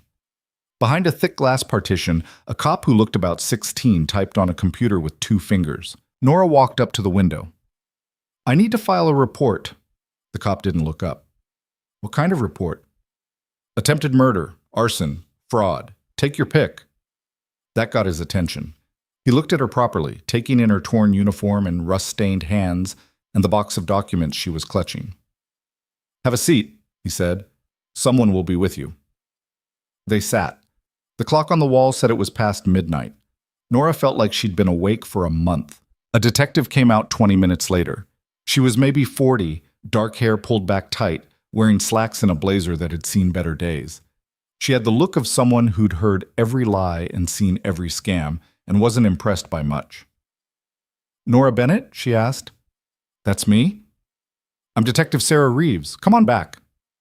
They followed her into a small room with a table and 4 chairs and a mirror that was obviously one-way glass.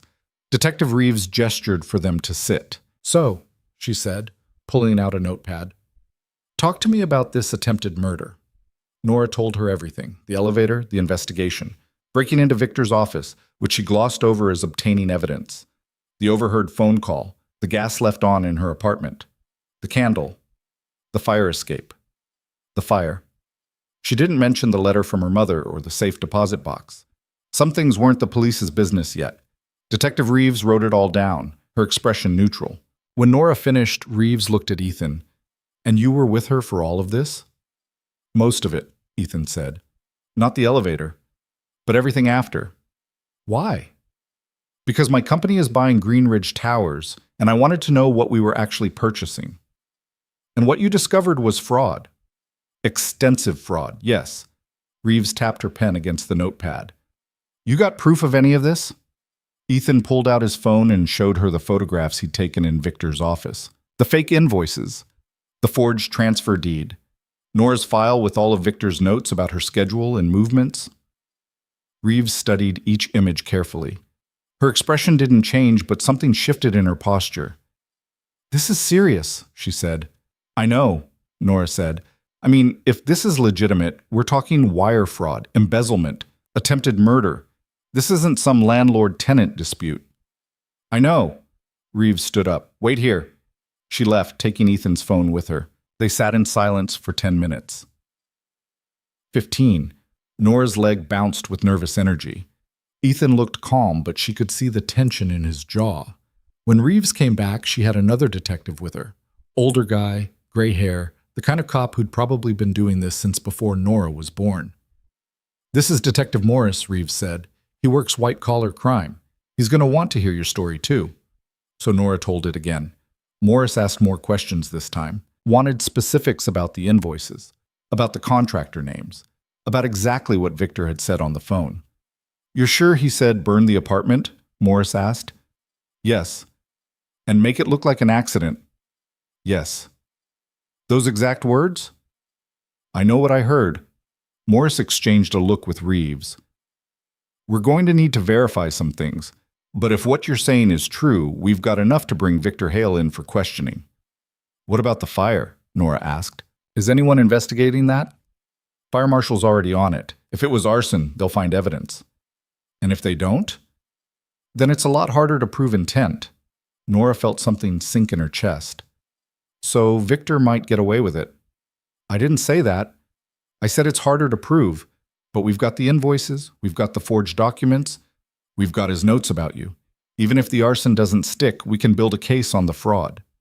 It wasn't enough. Nora wanted Victor in handcuffs for trying to kill her, not just for stealing money, but she also knew that justice didn't always look the way you wanted it to.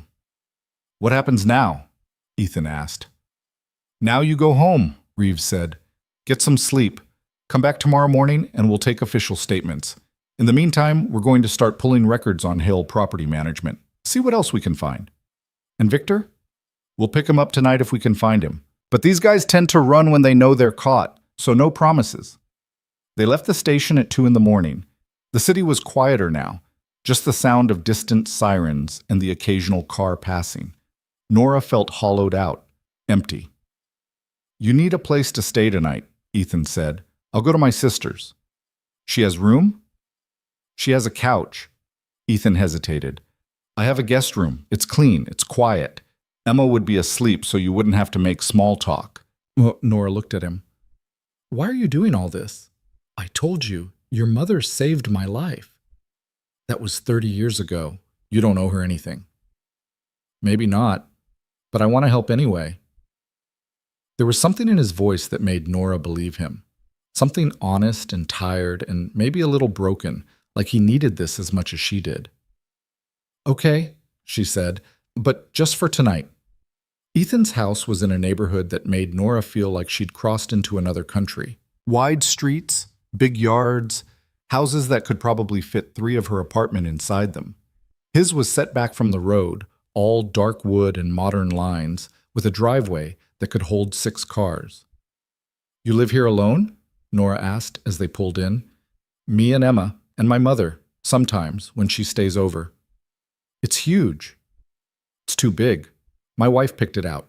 She wanted space for Emma to grow up, space for the family she thought we'd have. He killed the engine. Now it's just space. They went inside. The house was exactly what Nora had expected. Expensive furniture, art on the walls, a kitchen that looked like it belonged in a magazine. But it was also cold, sterile, like no one actually lived there. Guest room's upstairs, Ethan said. Second door on the right. There's a bathroom attached. Towels in the closet. Help yourself to anything. Thank you. He nodded and started to walk away, then stopped. Nora? Yeah? You did the right thing, tonight, filing the report, standing up to Victor. Doesn't feel like it. It will. Eventually. She wanted to believe him. Wanted to believe that all of this would matter, that her mother's legacy wouldn't just disappear into legal battles and insurance claims and Victor Hale's lawyers. But belief was hard when you were this tired. She went upstairs. The guest room was nice. Too nice. White bedding that probably cost more than her monthly rent. A mattress that felt like sleeping on a cloud. She set down the box of documents and her grandmother's photo and Lily's stuffed elephant, and she sat on the edge of the bed. Her phone buzzed. Her sister again. Where are you? Nora typed back. Safe. I'll explain tomorrow. Hug Lily for me. She lay down without getting undressed, still in her torn uniform, still wearing her shoes. She thought she'd be awake all night, replaying everything that had happened. The elevator, the fire, the letter from her mother. But exhaustion dragged her under in seconds. She woke to sunlight and the smell of coffee. For a confused moment, she didn't know where she was. Then it all came back. Victor, the fire, Helen, the letter, the key. Nora sat up. Her ankle was swollen and her whole body ached like she'd been hit by a truck. She checked her phone. 8:30. The bank opened in 30 minutes. She found Ethan in the kitchen, making eggs. He'd changed clothes, looked showered and rested, which seemed unfair. "Morning," he said. "Coffee?" "Please." He poured her a cup. She drank it black and burning, feeling it wake up parts of her brain that wanted to stay asleep. "I called Patricia," Ethan said. "She filed the injunction an hour ago. Green Ridge Towers can't be sold until a judge reviews the case." "How long will that take?" "Depends. Could be days. Could be weeks." "And in the meantime?" "In the meantime, we go to the bank. We get those documents. And we prove you own part of that building." Nora nodded, set down the coffee. "I need to shower, and I need different clothes." "There might be something of my wife's that fits. I haven't cleaned out her closet yet." It should have felt weird, wearing a dead woman's clothes. But when Nora came back downstairs 20 minutes later in jeans and a sweater that were both slightly too big, all she felt was grateful. They drove to First National Bank in silence. The branch was in Midtown, a stone building with brass fixtures and security guards who looked like they meant business. Nora clutched the key in her pocket like a talisman. Inside, she approached the desk and asked about safe deposit boxes. The banker was a woman in her 50s with perfect makeup and a smile that didn't reach her eyes. "Box number?" she asked. 1408. "And your name?" "Nora Bennett." The woman typed on her computer, frowned. "I'm showing this box is registered to Marion Bennett. That's my mother. She passed away 3 years ago." "Do you have documentation showing you're the executor of her estate?" Nora's heart sank. "No, but I have the key." "I'm sorry, but without proper authorization, she left me a letter," Nora said desperately. "She told me to come here, to open this box." "I understand, but bank policy—" Ethan stepped forward. "What if we had a court order?" The banker looked at him. "Then we'd honor it. But you'd need to petition a judge, which typically takes—" "We'll get one today," Ethan said. He was already pulling out his phone, calling Patricia. Nora stood there holding the key that was supposed to unlock everything, and all she felt was tired. So tired of fighting, tired of rules designed to protect people who had lawyers and time and money. Tired of being told that what was hers wasn't actually hers without the right paperwork. "Nora," Ethan said, "Patricia says she can get an emergency order by this afternoon." "And then?" "And then we come back. We open the box. We get the documents. And what if there's nothing in there? What if my mother was wrong, or the bank lost the contents, or—" "We deal with that if it happens." But Nora couldn't shake the feeling that they were running out of time. That somewhere in the city, Victor was making his own moves, covering his tracks, finding ways to destroy whatever evidence they didn't already have. Her phone rang. "Detective Reeves." "We picked up Victor Hale an hour ago," Reeves said. "But you should know, he's already lawyered up. And his lawyer is claiming you and Ethan Cole broke into his office and stole property. He's filing countercharges." Of course he was. "Did you find anything about the fire?" Nora asked. "Fire marshal confirmed it was arson. Someone disabled the smoke detectors in your apartment and the one next door. Left the gas on, set up the candle. It was designed to look accidental, but it was definitely intentional. So you can charge him." "Not yet. We need to connect Victor directly to the scene. Right now all we have is your testimony that you overheard a phone call. His lawyer is already claiming you made it up." Nora closed her eyes. "So he's going to walk." "I didn't say that. We're still investigating. But I wanted you to know what you're up against." She hung up and told Ethan what Reeves had said. "He's not going to walk," Ethan said firmly. "We have too much on him. We have circumstantial evidence and stolen documents. He has lawyers and money and 30 years of practice making things disappear. Then we make sure nothing else disappears." Patricia got the court order by 2 o'clock. They went back to the bank, presented it to the same banker, who looked less than thrilled but couldn't argue with the judge's signature. She led them downstairs to a room lined with small metal doors. Found box 1408. Nora put in her key. The banker put in hers. The box slid out.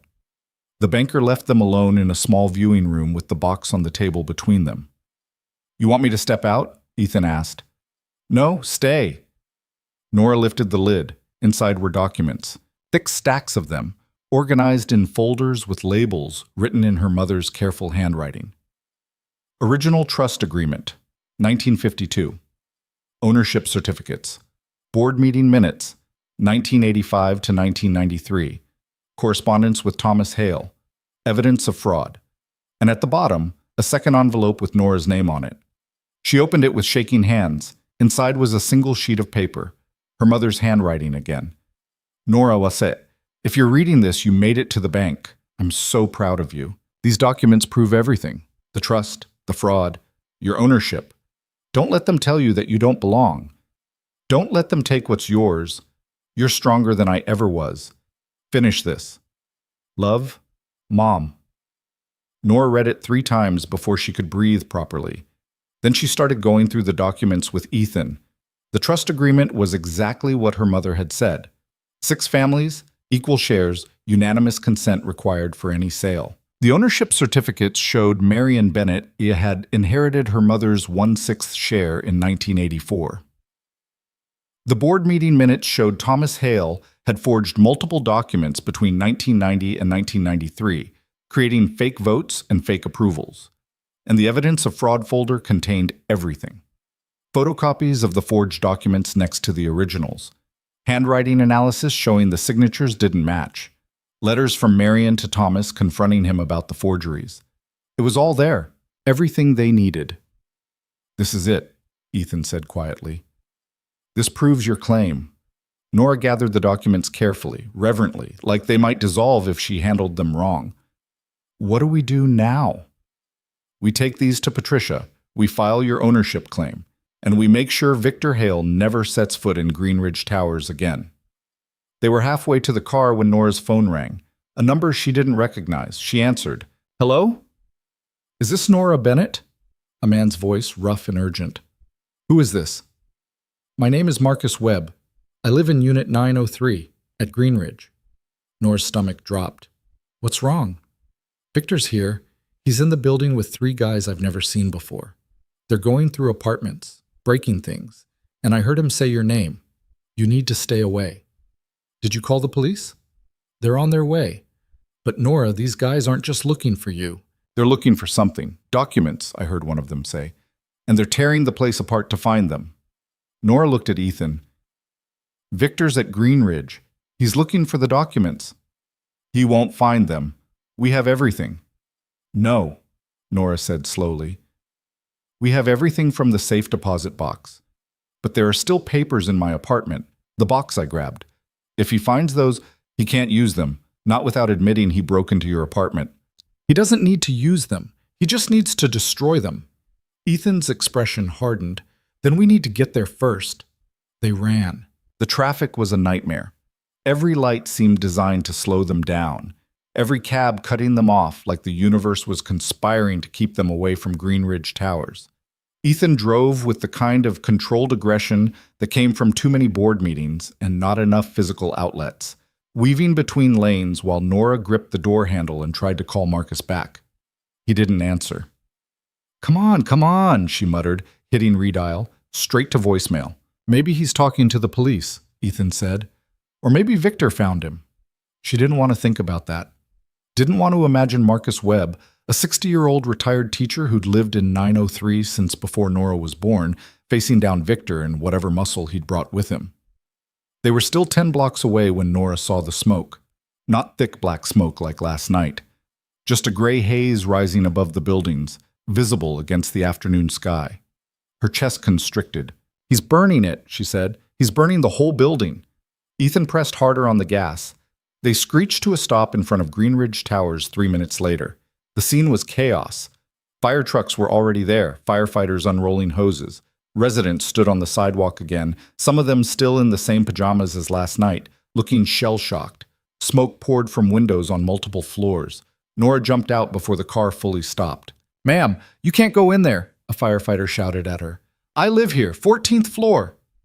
"The building's being evacuated. You need to stay back." "There are people inside. My neighbor, Marcus Webb, Unit 903, he called me 20 minutes ago and now he's not answering." The firefighter's expression shifted. He spoke into his radio. "We got a possible trapped resident, Unit 903. Static, then a response Nora couldn't make out. Ethan was beside her now, slightly out of breath. "Where's Victor Hale?" The firefighter looked confused. "Who?" "The property manager. He was here. He started this." "Sir, I don't know anything about that. My job is to put out the fire." Detective Reeves appeared from somewhere in the crowd, looking harried. When she saw Nora, something like relief crossed her face. "You're okay," Reeves said. "Marcus Webb isn't answering his phone," Nora said. "He called me, said Victor was here with 3 men, said they were tearing apart apartments looking for documents." Reeves's jaw tightened. "When was this?" 20 minutes ago, maybe less. We've been trying to locate Victor since he made bail 2 hours ago. His lawyer claimed he was going home." "He lied," Ethan said. "He came here to destroy evidence." A crash from inside the building made everyone turn. More smoke billowed from a 9th floor window. Nora's stomach lurched. That was Marcus's floor. "I'm going in," she said. "The hell you are," Reeves said. "Marcus is in there because of me, because he tried to warn me. And you going in there won't help him. It'll just give us 2 people to rescue instead of 1. But Nora was already moving. She didn't think about it, didn't give herself time to be smart. She just ran, dodging past the firefighter, past Reeves, past the barricade they'd set up. She heard shouting behind her, heard Ethan yell her name. But she was already through the front entrance, into the lobby that was thick with smoke and heat. The elevator was dead. She hit the stairs. The stairwell was clearer, the smoke not as thick yet, though she could hear fire somewhere above. Could hear the building groaning, settling, making sounds that buildings shouldn't make. She took the stairs as fast as her protesting ankle would allow. 3rd floor, 5th, 7th. At the 9th floor, she pushed through the door into a hallway filled with smoke. The fire was close. She could hear it crackling, could see orange light dancing against the walls. Most of the apartment doors stood open, residents already evacuated. But 903's door was closed. Nora ran to it, tried the handle, locked. "Marcus," she shouted, pounding on the door. "Marcus, it's Nora." No answer. She stepped back and kicked the door near the handle, the way she'd seen in movies. Pain shot through her already injured ankle and the door didn't budge. "Move." She turned. Ethan was there, breathing hard, looking furious. "I told you to stay outside," he said, "and I didn't listen. Help me with this door." He looked like he wanted to argue, then didn't. They both kicked together, and on the 3rd try the frame splintered and the door swung open. Inside, Marcus Webb was lying on the floor near the couch, not moving. Blood matted his gray hair. The apartment was trashed, furniture overturned, papers everywhere, drawers pulled out and emptied. Nora dropped to her knees beside him. Marcus, can you hear me?" He groaned, his eyes fluttered open. "Nora? I'm here. We're getting you out." "They were looking for something. I told them I didn't know what they were talking about. One of them hit me." "Don't talk. Save your strength." Ethan was already on his phone, trying to get signal, cursing when it wouldn't connect. "We need to move him. Now." They got Marcus to his feet, one arm around each of their shoulders. He was heavier than he looked, dead weight sagging between them. The smoke was getting thicker, pouring in from somewhere down the hall. They made it to the stairwell, started down. Marcus's feet barely worked, dragging on the steps. Nora's lungs were burning. Her eyes streamed tears from the smoke. 8th floor, 7th. They heard footsteps above them, heavy, fast, coming down. Ethan looked up. "Keep moving." But the footsteps were getting closer. Nora glanced back and saw 3 men descending the stairs, moving with purpose. One of them was Victor. "There!" Victor shouted, pointing at them. "Go," Ethan said, pushing Nora and Marcus ahead. "Go, go, go." They stumbled down faster. 6th floor, 5th. Behind them, Victor and his men were gaining ground. 4th floor. One of the men caught up, grabbed the back of Ethan's jacket, yanked him backward. Ethan lost his grip on Marcus and spun, throwing a punch that connected with the man's jaw. The man stumbled but didn't fall. "Keep going," Ethan yelled at Nora. She wanted to help him, wanted to stay. But Marcus was barely conscious and getting heavier by the second, and if she stopped, they'd both die here. She kept going. Third floor. Behind her, she heard fighting, heard bodies hitting walls, heard Victor's voice sharp and angry, shouting orders. Second floor. She could see the lobby now, could see daylight through the front entrance. Firefighters were coming in, hauling equipment. She screamed for help, and two of them ran toward her, taking Marcus's weight, lifting him like he was nothing. "There are more people in the stairwell," she gasped. "My friend. And 3 men chasing us." One firefighter spoke into his radio while the other helped Marcus toward the exit. Nora turned back to the stairs. Ethan was at the second-floor landing, holding his own against 2 men while Victor hung back, watching. Ethan's lip was bleeding, and he was favoring his bad knee, but he was still standing. Then Victor pulled something from his jacket. A gun. Nora's scream was lost in the chaos. Ethan saw it too. Froze. The 2 men stepped back, letting Victor have a clear shot. "This is your fault," Victor said, and his voice was calm, dead calm. The voice of someone who'd already made peace with whatever came next. All of this. The investigation, the injunction. You couldn't just let it go. "Put the gun down," Ethan said. "You know what's in my apartment right now? Copies of every document I need to prove the building is mine. The real documents, not your forged trust papers. My lawyer is filing them with the court as we speak." "They're fake," Nora said from behind Victor. All 3 men turned to look at her. "Whatever you have, they're fake. We have the originals. From my mother's safe deposit box. The real trust agreement. The real ownership certificates. And we have proof you forged the transfer deed." Victor's expression didn't change, but something flickered in his eyes. Uncertainty, maybe. Or fear. "You're lying," he said. "We have handwriting analysis. We have testimony from Helen Carver, who worked with my mother for 15 years. We have everything. It won't matter. Do you know how long court cases take? How much they cost?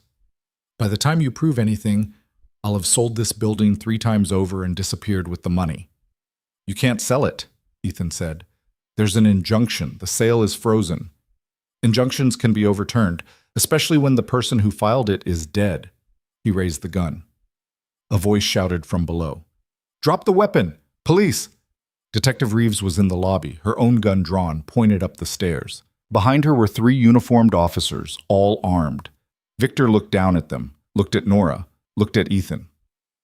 For a long moment, nobody moved. Then Victor lowered the gun, not dropping it, just lowering it to his side. "You think you've won," he said quietly, "but you haven't. This building is a money pit. It's falling apart. Even if you own it, you'll never be able to afford the repairs. You'll lose it anyway, to the bank, to the city, to someone." "Maybe," Nora said, "but it won't be to you." Victor's finger twitched toward the trigger. Reeves fired. The shot was deafening in the enclosed stairwell. Victor jerked backward, the gun falling from his hand, clattering down the steps. He grabbed his shoulder, blood seeping between his fingers. His face twisted in shock and pain. The 2 men with him put their hands up immediately. Officers swarmed up the stairs. Secured Victor, secured the other 2 men. Reeves was still pointing her gun, steady as stone, until everyone was in handcuffs. Then she lowered it and looked at Nora. "You okay?" she asked. Nora nodded, though she wasn't sure it was true. Her hands were shaking. Her legs felt like water. The smoke was still thick and getting thicker. "We need to clear this building," Reeves said. "Now." They evacuated. Firefighters helped Ethan down the stairs. Paramedics took Victor, under police escort, to an ambulance. The 2 men who'd worked for him were shoved into a patrol car. Outside, the air had never tasted so good. Nora found Marcus sitting in another ambulance, an oxygen mask on his face, a bandage on his head. He gave her a weak thumbs up. "I'm sorry," she said. "I'm so sorry you got hurt because of me." He pulled off the mask. "You kidding? That's the most excitement I've had in years. Though next time maybe warn me before you start a war with the property manager." Despite everything, Nora laughed. It came out shaky and slightly hysterical, but it was still a laugh. Ethan found her a minute later. His lip was split and swelling. His jacket was torn. He looked like he'd been through a blender. "You're an idiot," he said. "I know. You could have died." So could you. I'm trained in corporate warfare, not actual warfare. Could have fooled me. They stood there in the street, surrounded by emergency vehicles and displaced residents, in a building that was still burning but would probably survive. And Nora felt something shift in her chest, something that had been locked tight for 3 years, since her mother died, maybe longer. We did it, she said quietly. We're not done yet, Ethan said. We still have to file your claim, still have to prove ownership, still have to deal with Victor's lawyers and… Ethan, what? We did it. He looked at her properly, saw what she meant, nodded. Yeah, he said. We did. The fire was contained by evening. The damage was extensive but not catastrophic. 3 floors would need major repairs. The 9th floor, where Marcus lived, was basically destroyed, but the building stood. Nora sat on the curb across the street, watching firefighters pack up their equipment. Residents were being told they could return to their apartments in a few hours, once the smoke cleared and the building was deemed safe. The ones whose apartments were damaged would be housed temporarily at the city's expense. Detective Reeves sat down beside her. Victor Hale is being charged with attempted murder, arson, fraud, embezzlement, and about 6 other things my captain is still adding to the list, Reeves said. His bail is being revoked. He's not getting out this time. What about the other 2? Singing like canaries. Turns out when you hire muscle to commit arson, they're not particularly loyal when facing 20 years in prison. We've got statements placing Victor at the scene last night and today. We've got phone records showing he called them minutes after being released on bail. It's airtight. And the building? That's between you and the courts. But off the record? With what you've got in those documents from the safe deposit box, I'd say you've got a strong case. Nora nodded.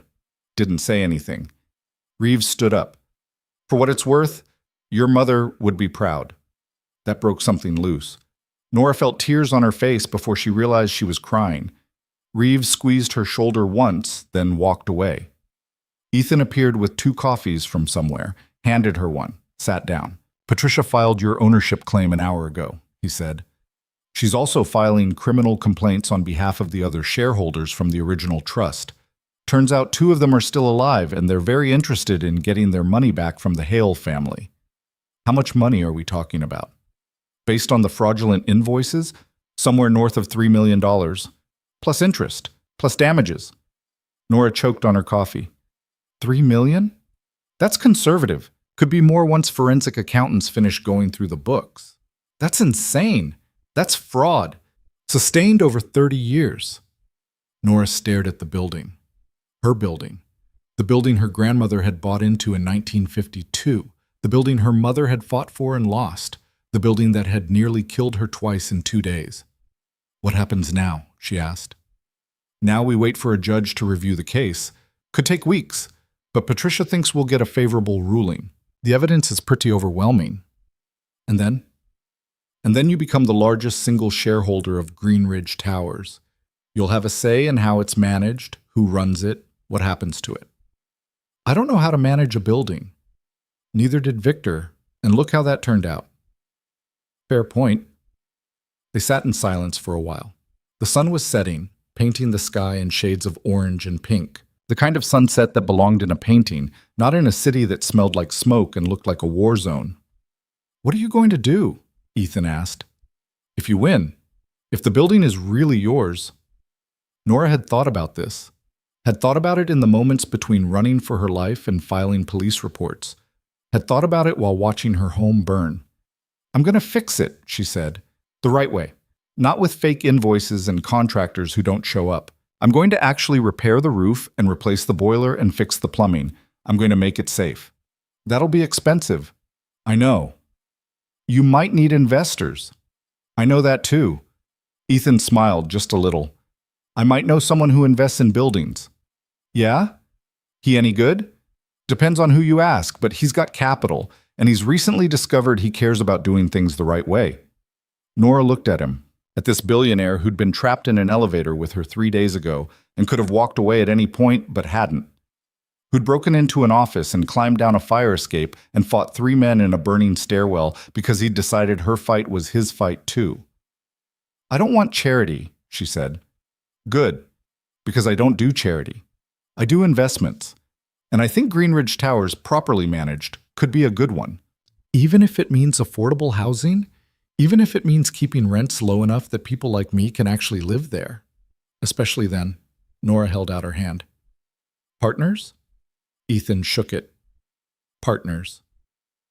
3 weeks later, Nora stood in a courtroom wearing a suit that Ethan's assistant had helped her pick out because Nora had never owned a suit in her life. The judge, a woman in her 60s with reading glasses and an expression that suggested she'd seen every scam in the book, reviewed the documents spread across her bench.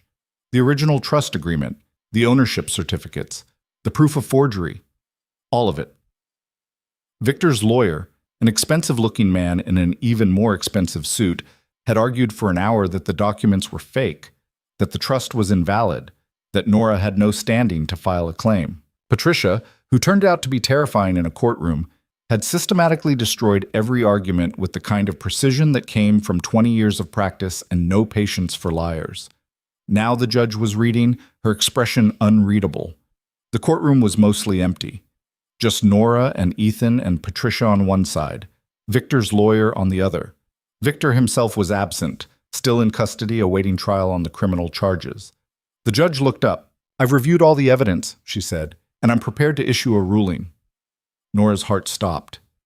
"It's clear to me that substantial fraud was committed in the transfer of ownership for Greenridge Towers. The documents presented by Ms. Bennett are authentic, certified, and corroborated by multiple sources. The so-called transfer deed that Victor Hale relied upon is a forgery." Victor's lawyer started to object, but the judge cut him off with a look. "I'm granting Ms. Bennett's claim. Effective immediately, she is recognized as the legal owner of 1/6 of Greenridge Towers, as inherited from her mother, Marion Bennett. Furthermore, I'm ordering a full audit of Hale Property Management's financial records and placing the building under temporary receivership until ownership can be properly established." The judge banged her gavel. It was over. Nora stood there, not quite believing it. Patricia was gathering papers. Ethan was smiling. Victor's lawyer looked like he'd swallowed something bitter. "We won," Patricia said. "Congratulations." They walked out of the courthouse into a cold afternoon. November in the city, the kind of day where you could see your breath and everyone walked faster to get where they were going. Nora stood on the steps and looked at the city stretched out in front of her. The same city she'd lived in her entire life, the same buildings and streets and noise, but somehow it all looked different now. "You okay?" Ethan asked. "I own a building," Nora said, "or part of one, but that's insane."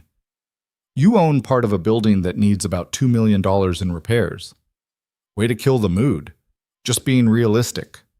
Nora's phone rang. Her sister. "Did you win?" her sister asked before Nora could even say hello. "We won!" Screaming, happy screaming. Then Lily's voice in the background, babbling something that might have been congratulations or might have been nonsense. "I have to go," her sister said. "Lily just pulled over a lamp, but I'm so proud of you. Mom would be proud of you." She hung up. Nora stood there with the phone in her hand, and she let herself believe it. Let herself believe that somewhere, somehow, her mother knew. Knew that Nora had finished what she'd started, had taken back what was theirs. "I need a job," Nora said suddenly. Ethan looked confused. "What?" "I can't keep working at the diner. I can't clean offices. If I'm going to do this, if I'm going to actually manage this building and fix it properly, I need time. I need to learn. I need a job," Ethan finished. "Running Greenridge Towers. I don't know how to run a building. Neither does anyone, until they learn. And you know that building better than anyone. You know the people who live there. You know what needs fixing. You know what matters. That doesn't qualify me to... It qualifies you more than Victor Hale ever was. And I'll help. Patricia will help. We'll find you a property manager who actually knows what they're doing. But the vision, the direction, the decisions about who gets to stay and what rent looks like, and how we prioritize repairs, that should be yours." Nora wanted to say no. Wanted to say she wasn't ready, wasn't qualified, wasn't the person for this job. But she was tired of saying no to herself, tired of playing small. "Okay," she said. "Okay? Okay, I'll do it." Ethan grinned, the first real, unguarded grin she'd seen from him. It made him look younger, less tired. "Then let's go look at our building," he said. They drove to Greenridge Towers. The scaffolding was already up on the damaged floors. A new property management company, one Ethan had vetted personally, had taken over temporary operations. The residents were slowly moving back in, one floor at a time as apartments were cleared for occupancy. Nora's apartment was still off limits. Too much smoke damage. But standing in the lobby, looking up at 19 floors of brick and broken dreams and stubborn survival, she felt something she hadn't felt in years. Hope. Marcus was there talking to one of the contractors about his apartment. When he saw Nora, his face lit up. "There she is," he said, "the woman who saved our building." "I didn't save anything. I just stopped it from being stolen." Potato, potato. Other residents came over, Mrs. and Chen from the 5th floor, who'd lived there since 1978, the Rodriguez family from 12. People Nora had seen in the elevator and the stairwell and the laundry room for years, but never really talked to. They talked now. They thanked her. They asked what was going to happen to the building. They asked if their rent was going to go up. "No," Nora said, and she meant it. "Rent stays the same, at least until we can make this place actually worth what you're paying." Someone laughed. Someone else started clapping. And then they were all clapping. This ragged group of people who'd survived bad management and worse luck, and a property manager who'd literally tried to burn them out.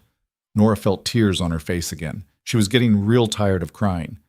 But these were good tears, the kind that came from relief and exhaustion and the bone-deep satisfaction of knowing you'd done something right. Later, after the residents had filtered back to their apartments and the contractors had left for the day, Nora and Ethan stood in the lobby, alone. "Thank you," Nora said. "For what?" "For believing me. For helping. For not walking away when you could have." "Your mother saved my life," Ethan said. "It seemed like the least I could do." "It was more than the least." "Then you're welcome." They stood there in the lobby that smelled like fresh paint and new beginnings, and Nora thought about the elevator, about being trapped between floors with a stranger who'd turned out to be exactly the person she needed. "You know what's funny?" she said. "What?" "If that elevator hadn't broken down, none of this would have happened. I never would have met you, never would have known about the fraud, never would have found my mother's documents." "Funny how that works." "Yeah." Ethan checked his watch. "I should go. Emma's recital is tonight, and if I miss it, my mother will never forgive me." "Go. Tell Emma I said hi. You should come to the recital. She'd like to meet you." "She doesn't know me." "She knows I've been helping someone. She knows it matters." "That's enough for Emma." Nora thought about it. Thought about meeting Ethan's daughter, about stepping into his world the way he'd stepped into hers. "Maybe next time," she said.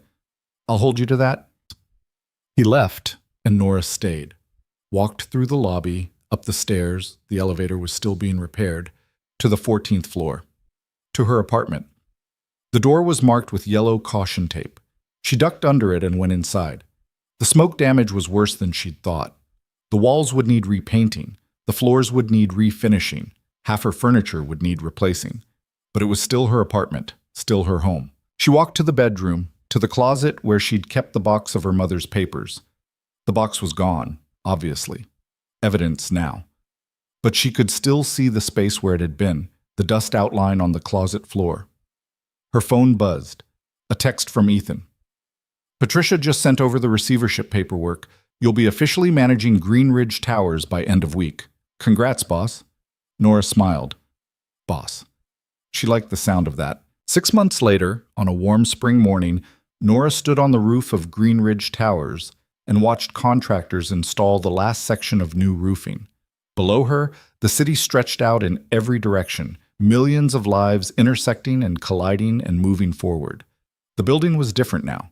Better. The boiler had been replaced in December. The plumbing was upgraded in January. They'd repainted the lobby, fixed the elevator, replaced the security cameras. March had brought new windows for the bottom 6 floors. April had seen the fire escapes reinforced and certified safe.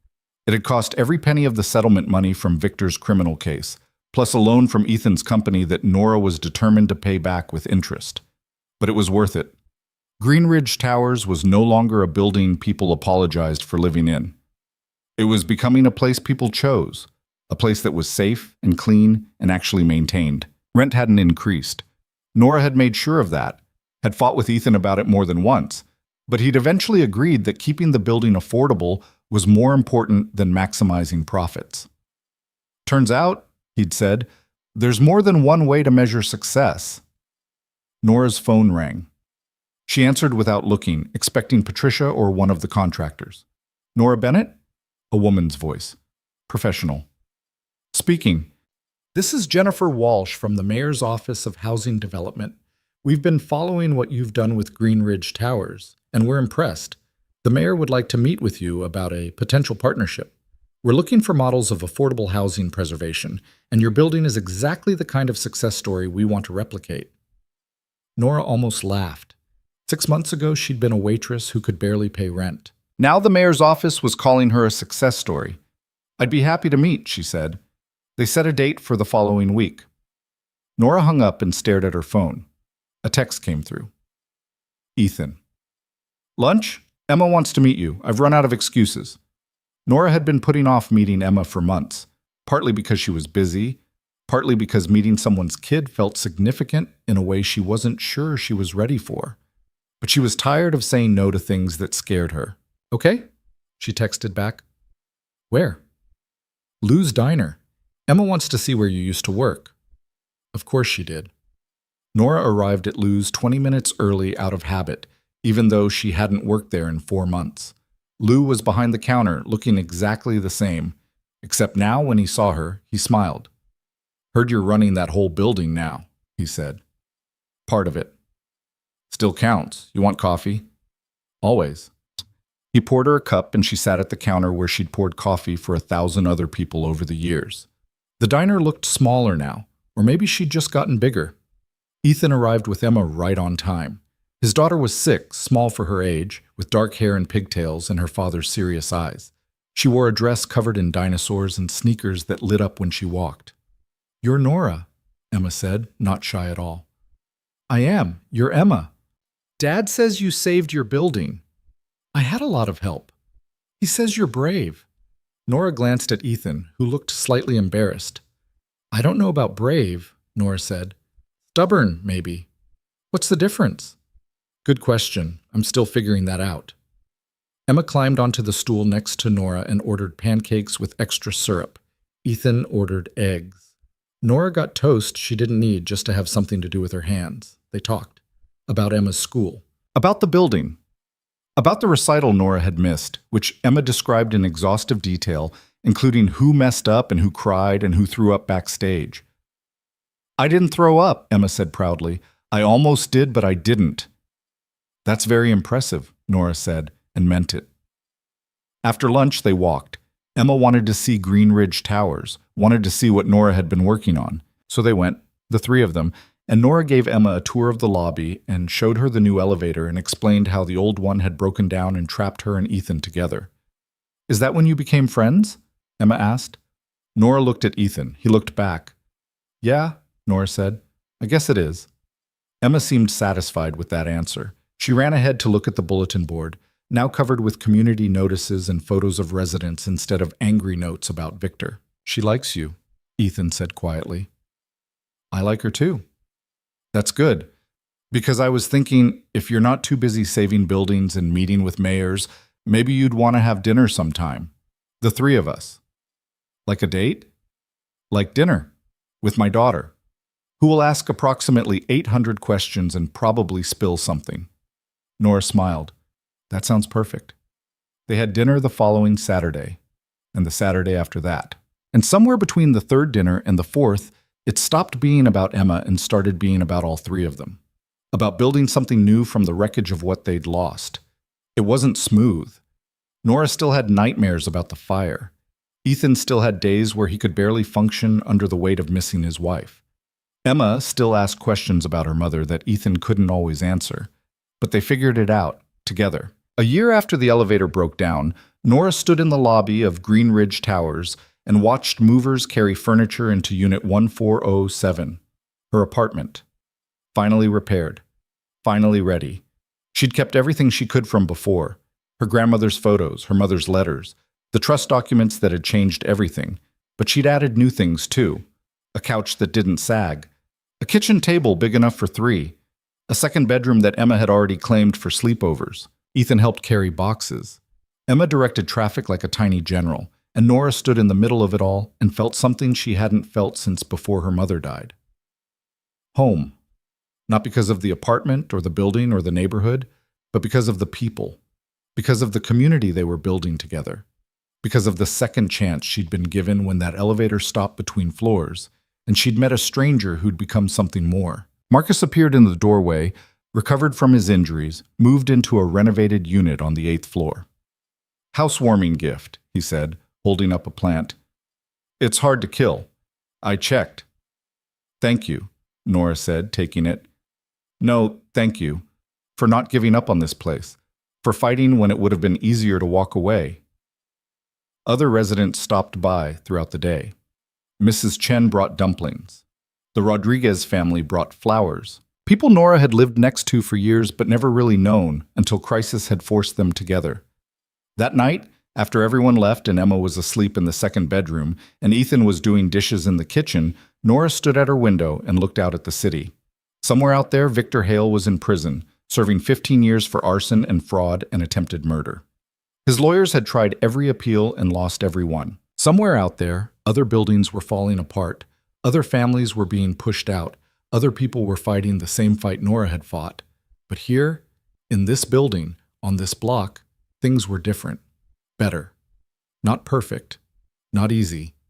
But better. Ethan came up behind her, wrapped his arms around her waist, rested his chin on her shoulder. "What are you thinking about?" he asked. "My mom. How she'd probably laugh at all this. At me running a building when I can barely run my own life. You're doing pretty well from where I'm standing. You're biased. Completely."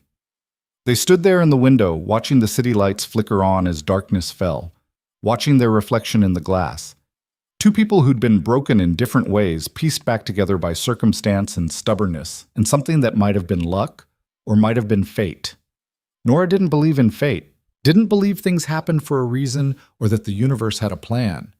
But she believed in this, in the choice to keep fighting when it would be easier to give up, in the people who showed up when you needed them, in the possibility that sometimes, if you were stubborn enough and lucky enough and brave enough, you could take back what was stolen and build something better from the ruins. The elevator in the lobby dinged. Someone was coming home. Nora smiled. Home. That's what this was now. Not just an apartment or a building or a fight she'd won. Home. And she'd spent everything she had to keep it.